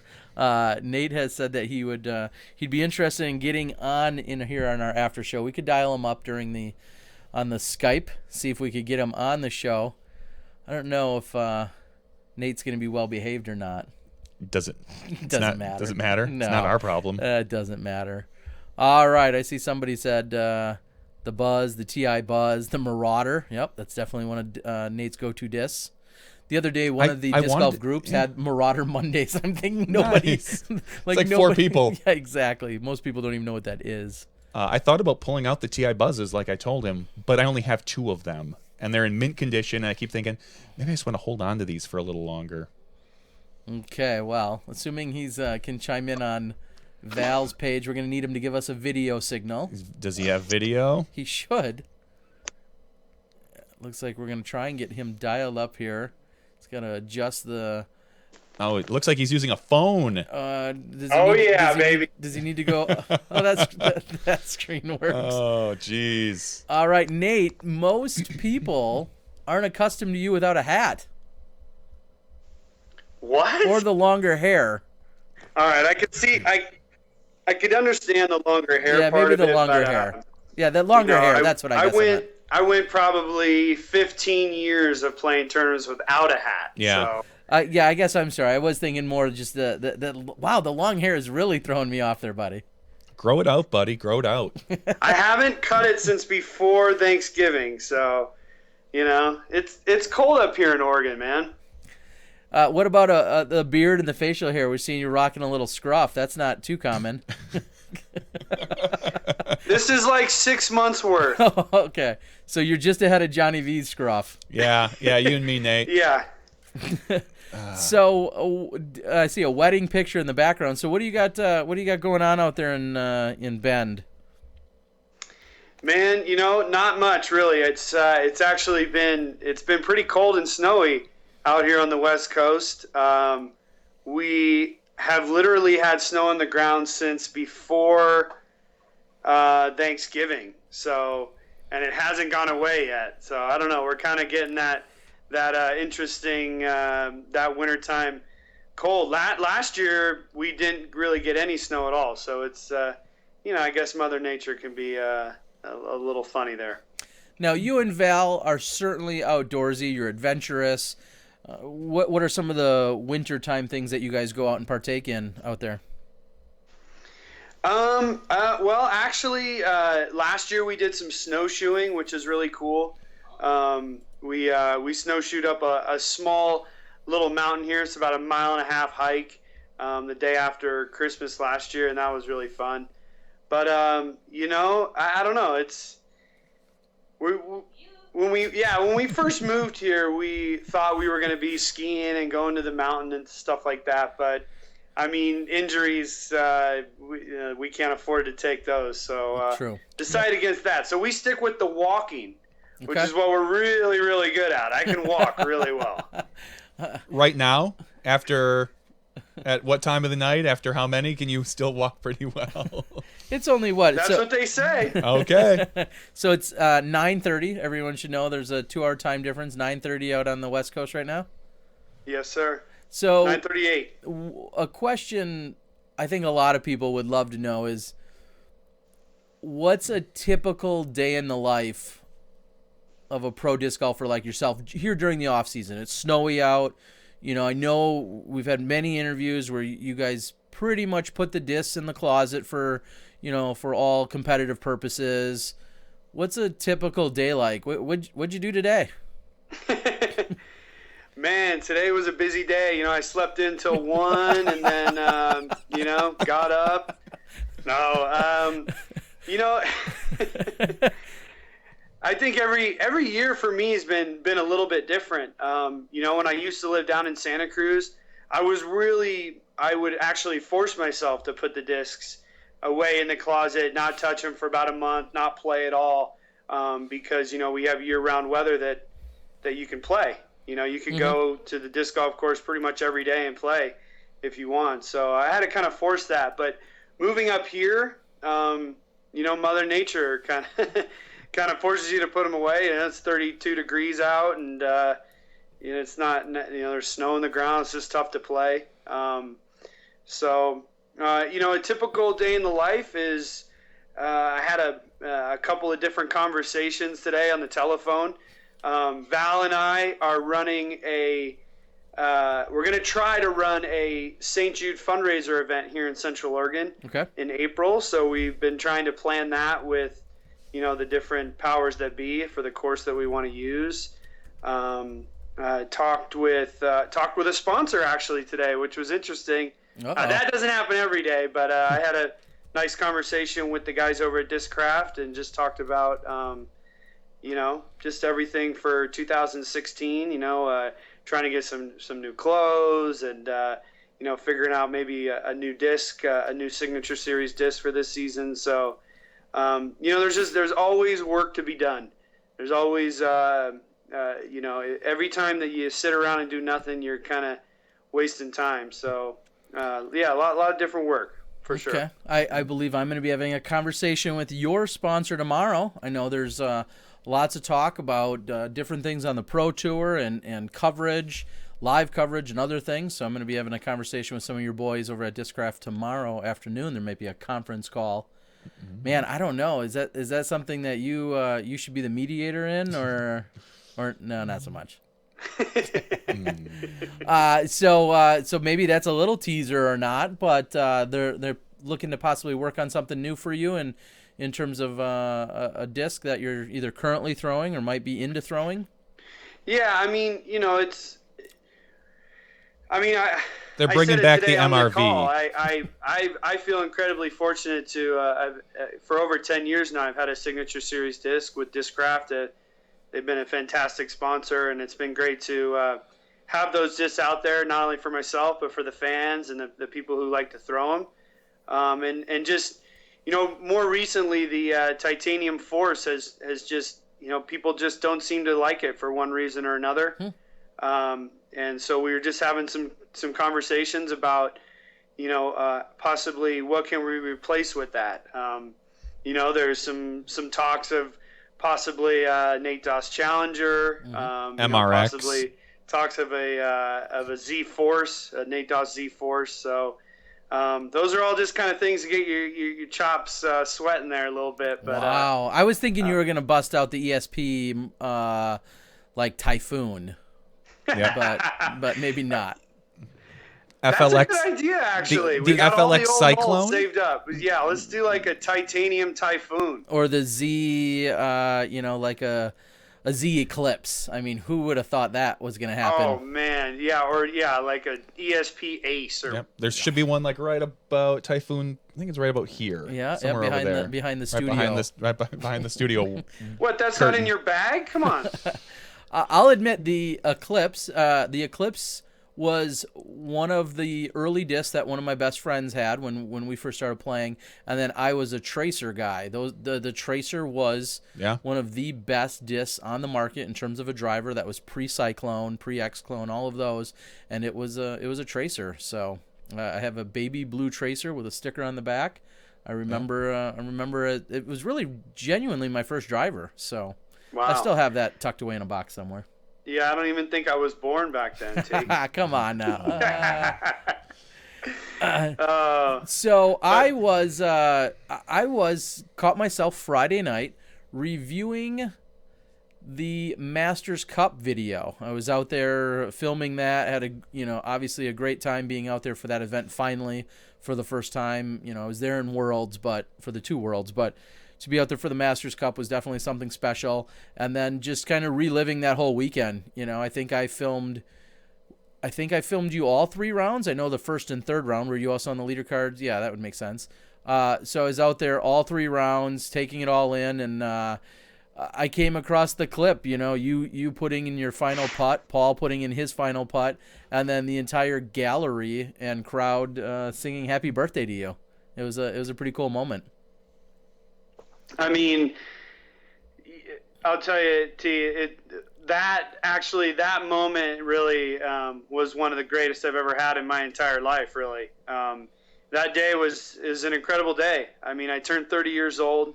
I had yet another opportunity to win, the tournament that has eluded me, and actually, I kind of feel lucky that it's been that way for so long.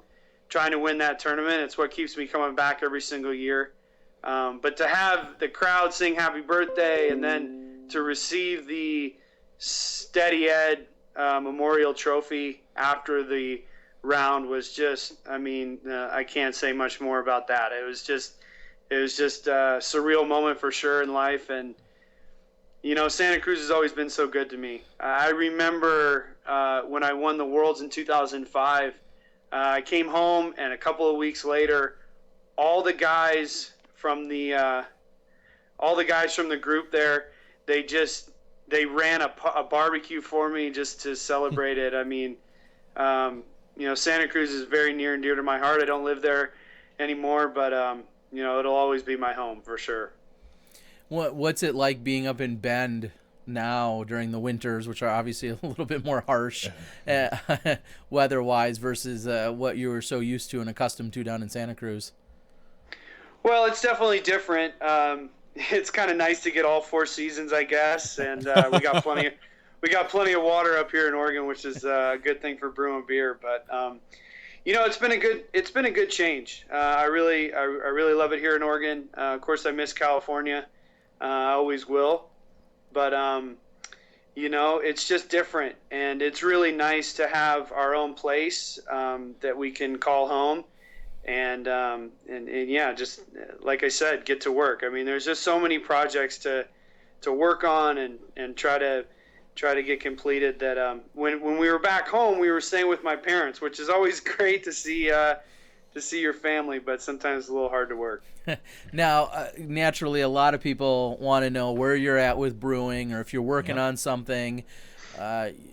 What's kind of like your life's the project cycle is maybe a better word for when you're working on a beer or when you're not, or how many you may have in the works on any given time?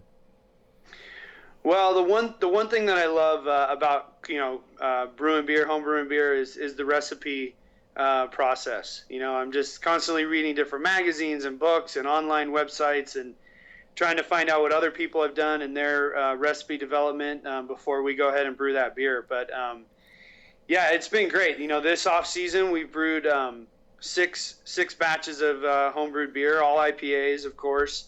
And when we brew them, they're 18 gallons per batch, so that's a lot of beer. And we can't drink it all ourselves, so we have a nice group of friends who comes over and helps us out and gives us their feedback. And I will say that we and by we I mean Val and I, we want to start our own brewery. We want to be brewers at some point in our lives, but only time will tell with that. If that's a possibility, if that's in our cards. Right now, disc golf is still very much in the forefront of our lives, and I actually said it today. I'll always be a disc golfer. No matter what happens with if we own a brewery or whatever job you ever have, nothing will ever take me away from disc golf, and nothing will take me away from you either, T. Aw. Oh, how sweet. And I was just thinking, I mean, you talked about, obviously, you've been battling it out. You've been playing against the best of the best for all these years, your titles, all of that stuff. But you just turned 30. And I think, like... So many people, and obviously no offense, Nate, but so many people think, like, ugh, Doss, he's, like, washed up, he's old. And you're not. You're like 4 years older than some of the best players right now at the top of their game, and you are right there with them. So it's kind of ridiculous when you go through the internet and what people say. Yeah, and just I was thinking about, as you're saying, you'll always be a disc golfer, and then I think, okay, well, maybe you won't be as competitive in terms of like worrying about playing as many events, and if that means like Masters, age, and all that other stuff, you're a full 10 years away from that. But you're so seasoned. You're such a veteran of the game, and you're you're well accomplished already at this age. It's funny to think that, again, you're just 30. Yeah.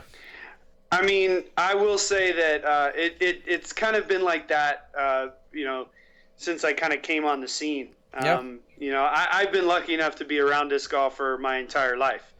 I remember when Kenny Climo came through and played the Masters Cup for the first time, and I got to meet him, and meeting players like Scott Stokely, and and then coming to Barry Schultz, people like this coming through. I mean, I was still a kid, and then 3-4 years later, I'm playing against them, and I'm in the finals at Worlds against them. I mean, it's just a surreal moment, and I tell this story all the time that I'm incredibly proud of this story.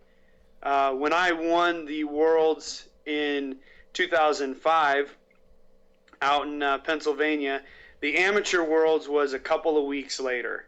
And Discraft was actually a big part of that with Dan Ginley down in Arizona and Flagstaff. Yep. Yeah, and Discraft had made up some minis that I gave away at the Fly Mart. And I'll never forget Paul Ulibarri and Paul Macbeth coming through and asking for minis. They were playing in the juniors at the time.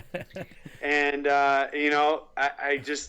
I'll never forget that moment. We always joke about it. And, how proud am I to see those guys be where they are now? Yuli being, just an incredibly gifted touring player, and Macbeth, obviously, I've said it many a times, being one of the best players I've ever seen play the game of disc golf. So he makes his way.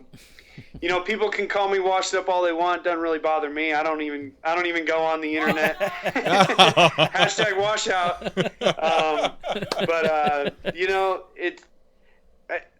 The way I look at it all the time is that I'm a competitor. Yeah. I love playing disc golf. Anytime that I'm on the course, I'm going to be driven to win. I'm driven by winning events. And if you're not, I think, you got to go back and look at that. But, I've just been incredibly lucky all these years getting able to play, for sure.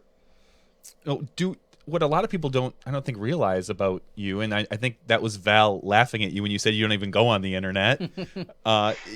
You're an IT guy. Yes. You were joking about, everyone needs an IT guy, but you were a serious IT guy. Like, yes. you know your stuff. Yeah. Back when, it's kind of a funny story. It was right before I won the Worlds in 2005. I was offered an IT job at a small trading company in Santa Cruz, and took that job. Was just working on their one server, a few workstations here and there. And then about a year later, met another guy who owned a small little consulting firm in Santa Cruz. He gave me an opportunity. Now, when I had my first meeting with him, his name was Kelly. I had a first meeting with him. He said, so you do this disc golf thing? You're driving a Lincoln? I go, well, yeah, I won the Worlds in 2005 last year, and I said I will quit this job before I miss the World Championships.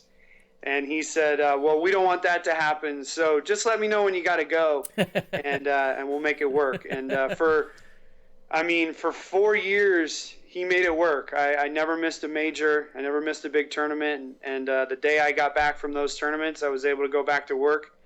And over those 4 years, we grew from about 5 or 6 clients to over 100 clients. Wow. And I worked on servers, workstations, and everything in between. So in 2010, I retired from that job because this little lady right here came along and talked me into doing disc golf full time. Aww. Way to go, Val. And now we look got where you are. yoga to do. It's yoga time. Yeah, that's right. We got to do some yoga. All right. Well, if you got to run, we don't want to hold you up. That's what they call it. Hey-o. Hey-o. All right. You guys do things differently there. Well, hey, I want you guys to fit me in. I want to do a real show. This was an after show. Let's do a real show one of these days. Can we do that? Yes, you're always welcome. That's good because I personally like to keep after show as little golf as possible and more fun stuff.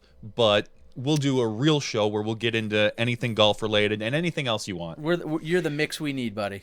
That's right. You know what I need? I need Terry to update me on all the new stuff that's going on out there in the He world. will. I will. That'll be our segment is updates with Nate Doss, where I update Nate Doss on disc golf. Like, did you All hear the about stuff this? on the internet. On I the don't really internets. go on the internets. I'll keep you They're posted. newfangled internets is I can't figure it out. What's a hashtag? I'll keep you posted, boy. All right, Nate. My daddy sells propane and propane accessories. Oh, you're playing into it now. That's Hey, it's the after show. We got to keep it loose and light. That's All what we right. do. All right, you go get loose with your yoga stuff, and thanks for joining us, of course. We appreciate it. All right, guys. All right, have a good night. Good night, Val. Good night. Late. Late.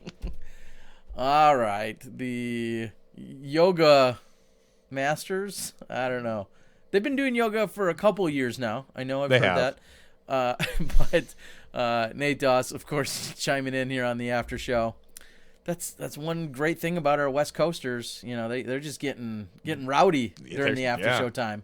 Ugh. 7 o'clock's too early for the regular show, but after show time, That's when they're ready to roar. that's when things are getting a little bit crazy. So, okay, good stuff, my Nate Doss. Yeah, as you said, Johnny, Nate has been a very accomplished IT. Yeah, Excuse me. It's kind of funny to think about some of the established pros in our sport and what they did before golf. These young kids, they didn't do anything before golf. They did golf, Yeah, you know, or played other sports possibly. But like yeah, in high school Yeah, and things yeah, like yeah. that. But no, you know, okay, what you know, so many times you ask Kenny, like, what did you do before? He was like a roofer. yeah, And Barry worked at a plastics company, not Mm-hmm. making discs, but the Volrath, I think, was it Volrath company? Did he work at the, I or don't know was if it it was there or Bemis or or whatever. but- Bemis? I think he was working at Bemis, but basically doing these things before becoming and doing golf part time, so to speak.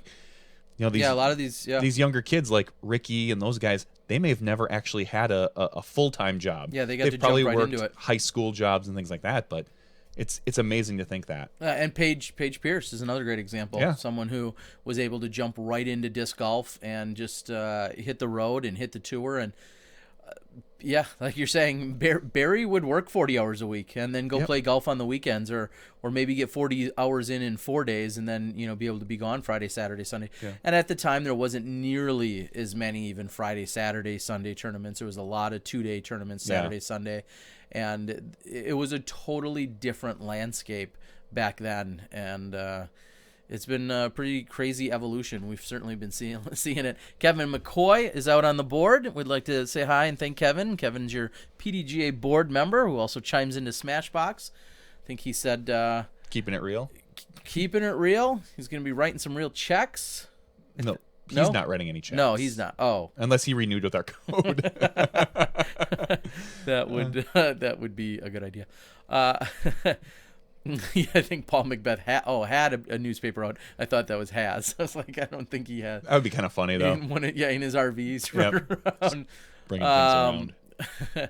So yeah, I'm trying to think of other things in social media. I'll admit I've been slacking on my daily vlogs, but nobody's been complaining, so I'm wondering if that's my hint that they haven't seen them. No, nobody's going to complain because it's one of those things that pops up They're like, hit or oh, miss. it's there. It's not hit or miss. It's like, oh, it's there. Cool, I'll watch it. If it's not there, you don't think about it. I mean, Okay.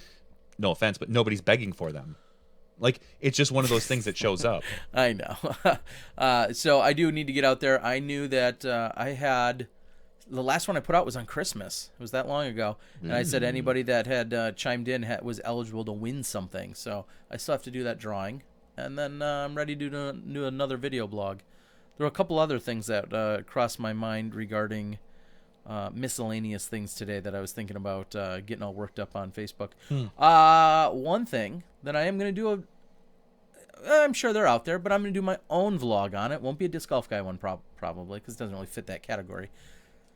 My TSA experience today. Yeah. So you went and you wanted to get pre-TSA approved, so you no longer have to wait with all the commoners. Yes, Psh, those people. line And standards. you travel enough where it's worthwhile. I do, for and you. that's the only reason why I'd consider it now. I would, if I traveled, once or twice a year, I wouldn't even consider it. But with as much traveling and hopefully airfare and everything I'm going to be doing this year, just the peace of mind that it can bring and the lack Yeah. of time. I'm already a guy who kind of like cuts things closely. Yeah. And I've never missed a flight. Knock on plastic. I've never missed a flight. We had to leave a tournament because we didn't want to miss a flight. But I've never missed one. And just knowing that you can obviously expedite the process of getting through so much quicker. So the quick tip I'll give before I shoot some totally non-related disc golf TSA video blog. You could say that's not disc golf related, but we have a lot of traveling disc golfers. That's true. So it's so out of the realm of golf. I wonder if people would complain and say, why am I watching a disc golf guy video blog about his TSA experience? But I'll give you guys the quick inside scoop. True or false? No, that's not a good way to do it. Let's just start here. You know where you don't get your TSA approved? Probably at the airport. Yeah, you don't get it there.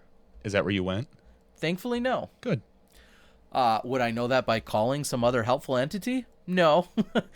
So you Google it. It'll tell you where there's TSA centers. And Sure. that's even a bad term. But there's TSA approved places that you can go. You punch in a zip code, it'll tell you where to go. I'm assuming, and call me ignorant, but I'm assuming those are in addition to airports. Like, we have these certified satellite locations in addition to going to an airport. You know, the place where you fly from. Yeah, no, I don't think so. You see signs all over at airports that talk about TSA stuff. Well, you can't do it, at least at our airport. I don't believe you can do it at Chicago O'Hare from the guy I spoke to today. So it's a totally separate entity. And you can go online, and one thing that you can do is you can fill out a pre-application. Put in your name, address, phone number, all the most basic things. And then it'll say, have you been convicted of this, or have you, been deemed insane, by the court for this, this, and this. It takes all of 3 minutes to fill out this little questionnaire. And then at the end, it said to me, and I checked this the other day, it said, okay, you can go ahead and submit this, pre-application, bring your passport or whatever approved IDs. And then on top of it, select what date you want. The first available date that came up in the drop-down menu, February 9th. Like, that's a month away. I don't want to wait a month. That sucks. So I canceled the whole thing and was done with it. I'm like, all right, I'm just going to go to the airport and get it figured out.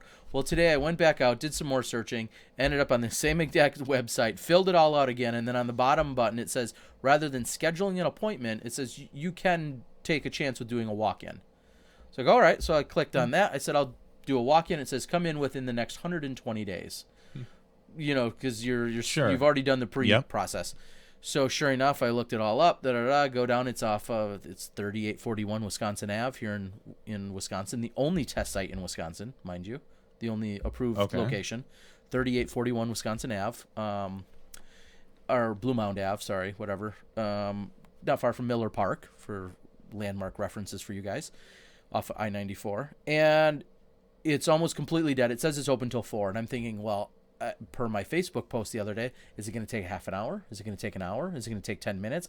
I don't know. Everybody had all these different responses as to how long it was going to take. So I walk in, the door says, TSA is open till 3.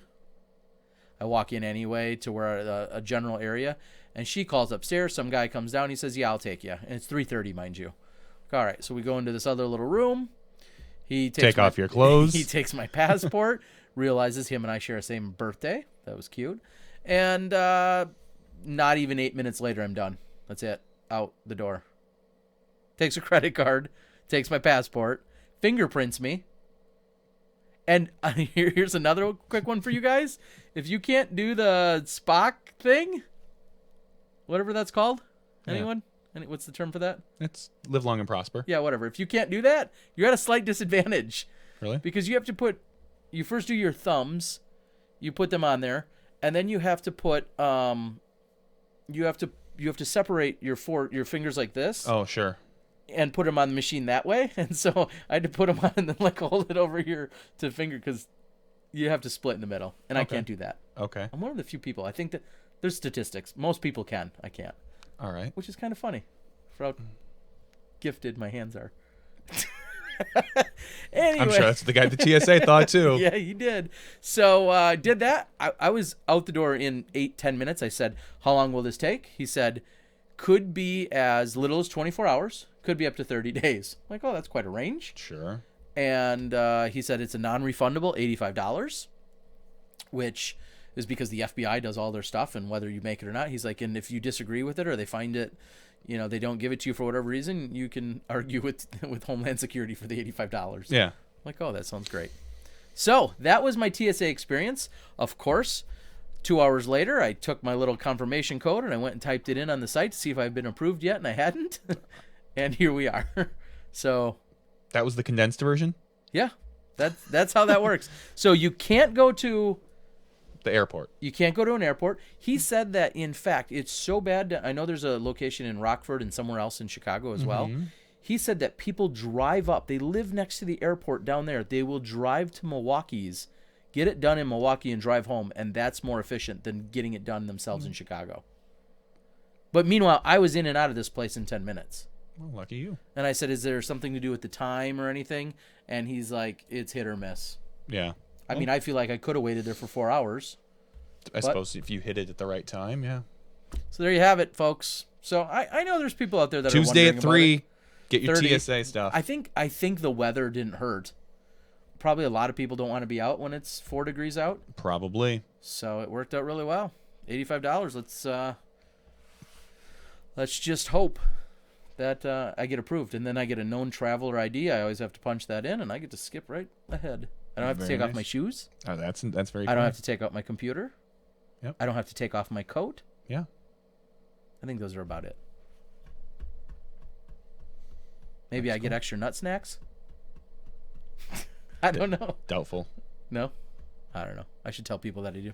Anyway, so ladies and gentlemen, if I'd be curious, are any of you TSA approved out there? Was it that easy? Did it go that well for you? That's what I'd like to know, because for me, I felt like, for as daunting as it seemed, it went insanely smooth today. But They're going to decline you because you're adopted. they might. That would suck. They did have to ask what city I was born in. And I was like, I don't know, orphanage is what I answered. Orphanage, USA. I'm just kidding. But I did have to look it up. And another thing is, do you know how long your passport's good for? I don't. Kettlebells? I don't know. I'm going to guess and say 15 years. And your passport is good for, unless there's something I don't know, 10 years. 10 years. Okay. I thought it was 7 or 8. For some reason, 7 or 8 ring a bell. And so I panicked because that's one of their main forms of ID. Mm-hmm. And it's like, oh my gosh, I went to Japan in 2008, 2015, it probably expired. I knew right where my passport was, surprisingly. Do you know where yours is? Yeah, it's in that safety deposit box right there. Okay. Your Or that lock box. Your passport is good for 10 years. So it expires January 2018. Cool. So you'll need that. All right. Well, Let's see. when we next cover the Japan Open, There you go. 10 years. Kevin had the right answer. Nexus for the win. Pre-TSA check and no passport needed. Nuts. Joe's lining up the hashtags with nut snacks, kettleballs, and dick bags. I'm going to run out of hashtags. You can never run out of hashtags. I've never had any problems flying between the Lou and Orlando. The Lou as in the bathroom? That's French for bathroom, right? yes. The Lou. The Lou. Maybe that was supposed to be Keith's joke. I'm not sure. But yeah, that was an experience today. It went really well. Holy crap, you guys are still going, Jake says. Jake? There's one of you all the time, Jake. There's always someone that rolls in about midnight or 12:30. And it's funny, they come They're like, check. Yeah, they're like, you guys are still on? Like, And then they're like, well, what the hell am I doing here? I It's wanna like, know- what the hell are you doing I want here? to know the guy who comes on like right after we leave and like, seriously, they're off already? Yeah, exactly. Like, oh, it's only been 3.5 hours.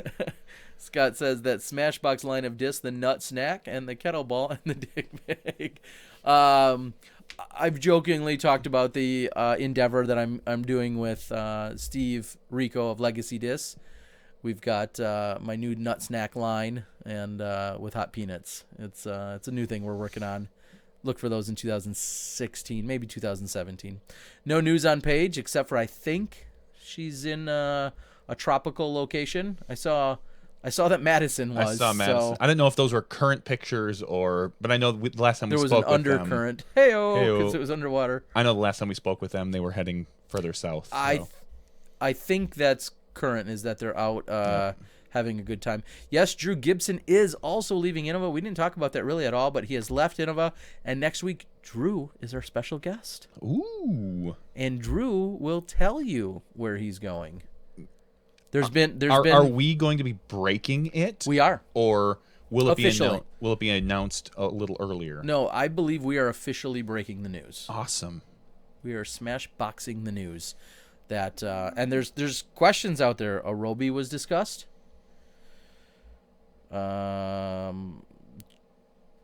Latitude 64 has been a frequent guess. Discmania has been a frequent guess. Nike has been guessed. I'm just going to start throwing out things. Yeah. Legacy has been guessed. 8 o'clock coffee. He has been, he's on the West Coast and friends with the Ricos. So there's a lot of guesses. Hasbro. We know exactly what's going on along. Legacy is the co-title sponsor along with Rolling Ridge for the Silver Cup. We saw that as well. Very cool of our friends over at Legacy. And Ricky Singleton, as we talked, for those that missed it earlier, spoiler alert, Ricky Singleton of Daredevil Disc had told us earlier that both Scott Stokely and Nico LaCastro are going to be teaming up and working with Daredevil Disc and Team Waka for some initiatives and some things this upcoming season. So that's been very exciting to talk about. Chair Dish says he's playing at the same tourney as Drew next weekend. Well, if you hear anything that I already know, don't share it. Jake says he'll have to watch the show after he's missed 2 weeks in a row. Yeah, you better get to it. Daredevil, that's another consideration that could really throw some people off. That was a pretty big announcement. I don't think a lot of people were expecting that tonight. The Nico one, the board lit up with wows. Yeah. For sure. So definitely some star power there. I think one thing that Ricky actually forgot to mention or maybe make perfectly clear is that if you are interested, and especially if you're a female, I know they're looking for female representation, you definitely should be reaching out to Ricky, as I know he's looking to help support and sponsor some more females out there on the tour. So reach out. If you know of the right person that is eligible, have them reach out to Ricky, or you yourself, if you're female, of course, reach out to Ricky regarding that. So that's definitely pretty exciting. Huge player packs for the AMs. Back on that weekend. And Scott says his wife is a pro golfer. Well, then she should definitely be reaching out, because I know Ricky is he had told me earlier that he's interested in supporting more women out there. So, all righty, I think we can start to shut her down. To get real about shutting this business down. All those people in Finland are going to be very upset. It's 8 a.m. there. They're probably driving to work, or hiking to work, or yakking to work. I don't know how they get around there. Let me say this: one of the specific topics in Inside Man that I had watched earlier with my pick from the CNN series Inside Man. One of the ones I just watched a few nights ago, I was doing some editing, was education.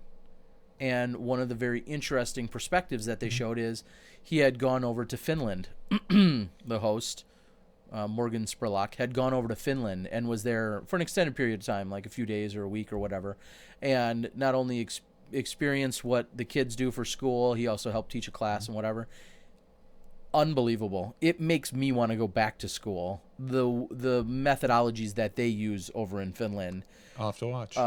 Very interesting stuff. Talk about having almost as much recess as they do learning time, and no testing, or very little testing, I should say. Yeah. It's just, and then they go to a very extreme opposite, and they talk about a charter school in Chicago and how much testing they do and whatever. It's just, again, I feel like it's pretty balanced, and it's really interesting. Yeah, having a wife who is in the education industry and is in charge of a lot of that testing, I can verify that it is kind of ridiculous at times, the amount of testing that our kids go through. So yeah, it was just so interesting, and I that was excuse me, use the mute button. Yeah, I was there, and you I didn't use it. I gotta get used to it.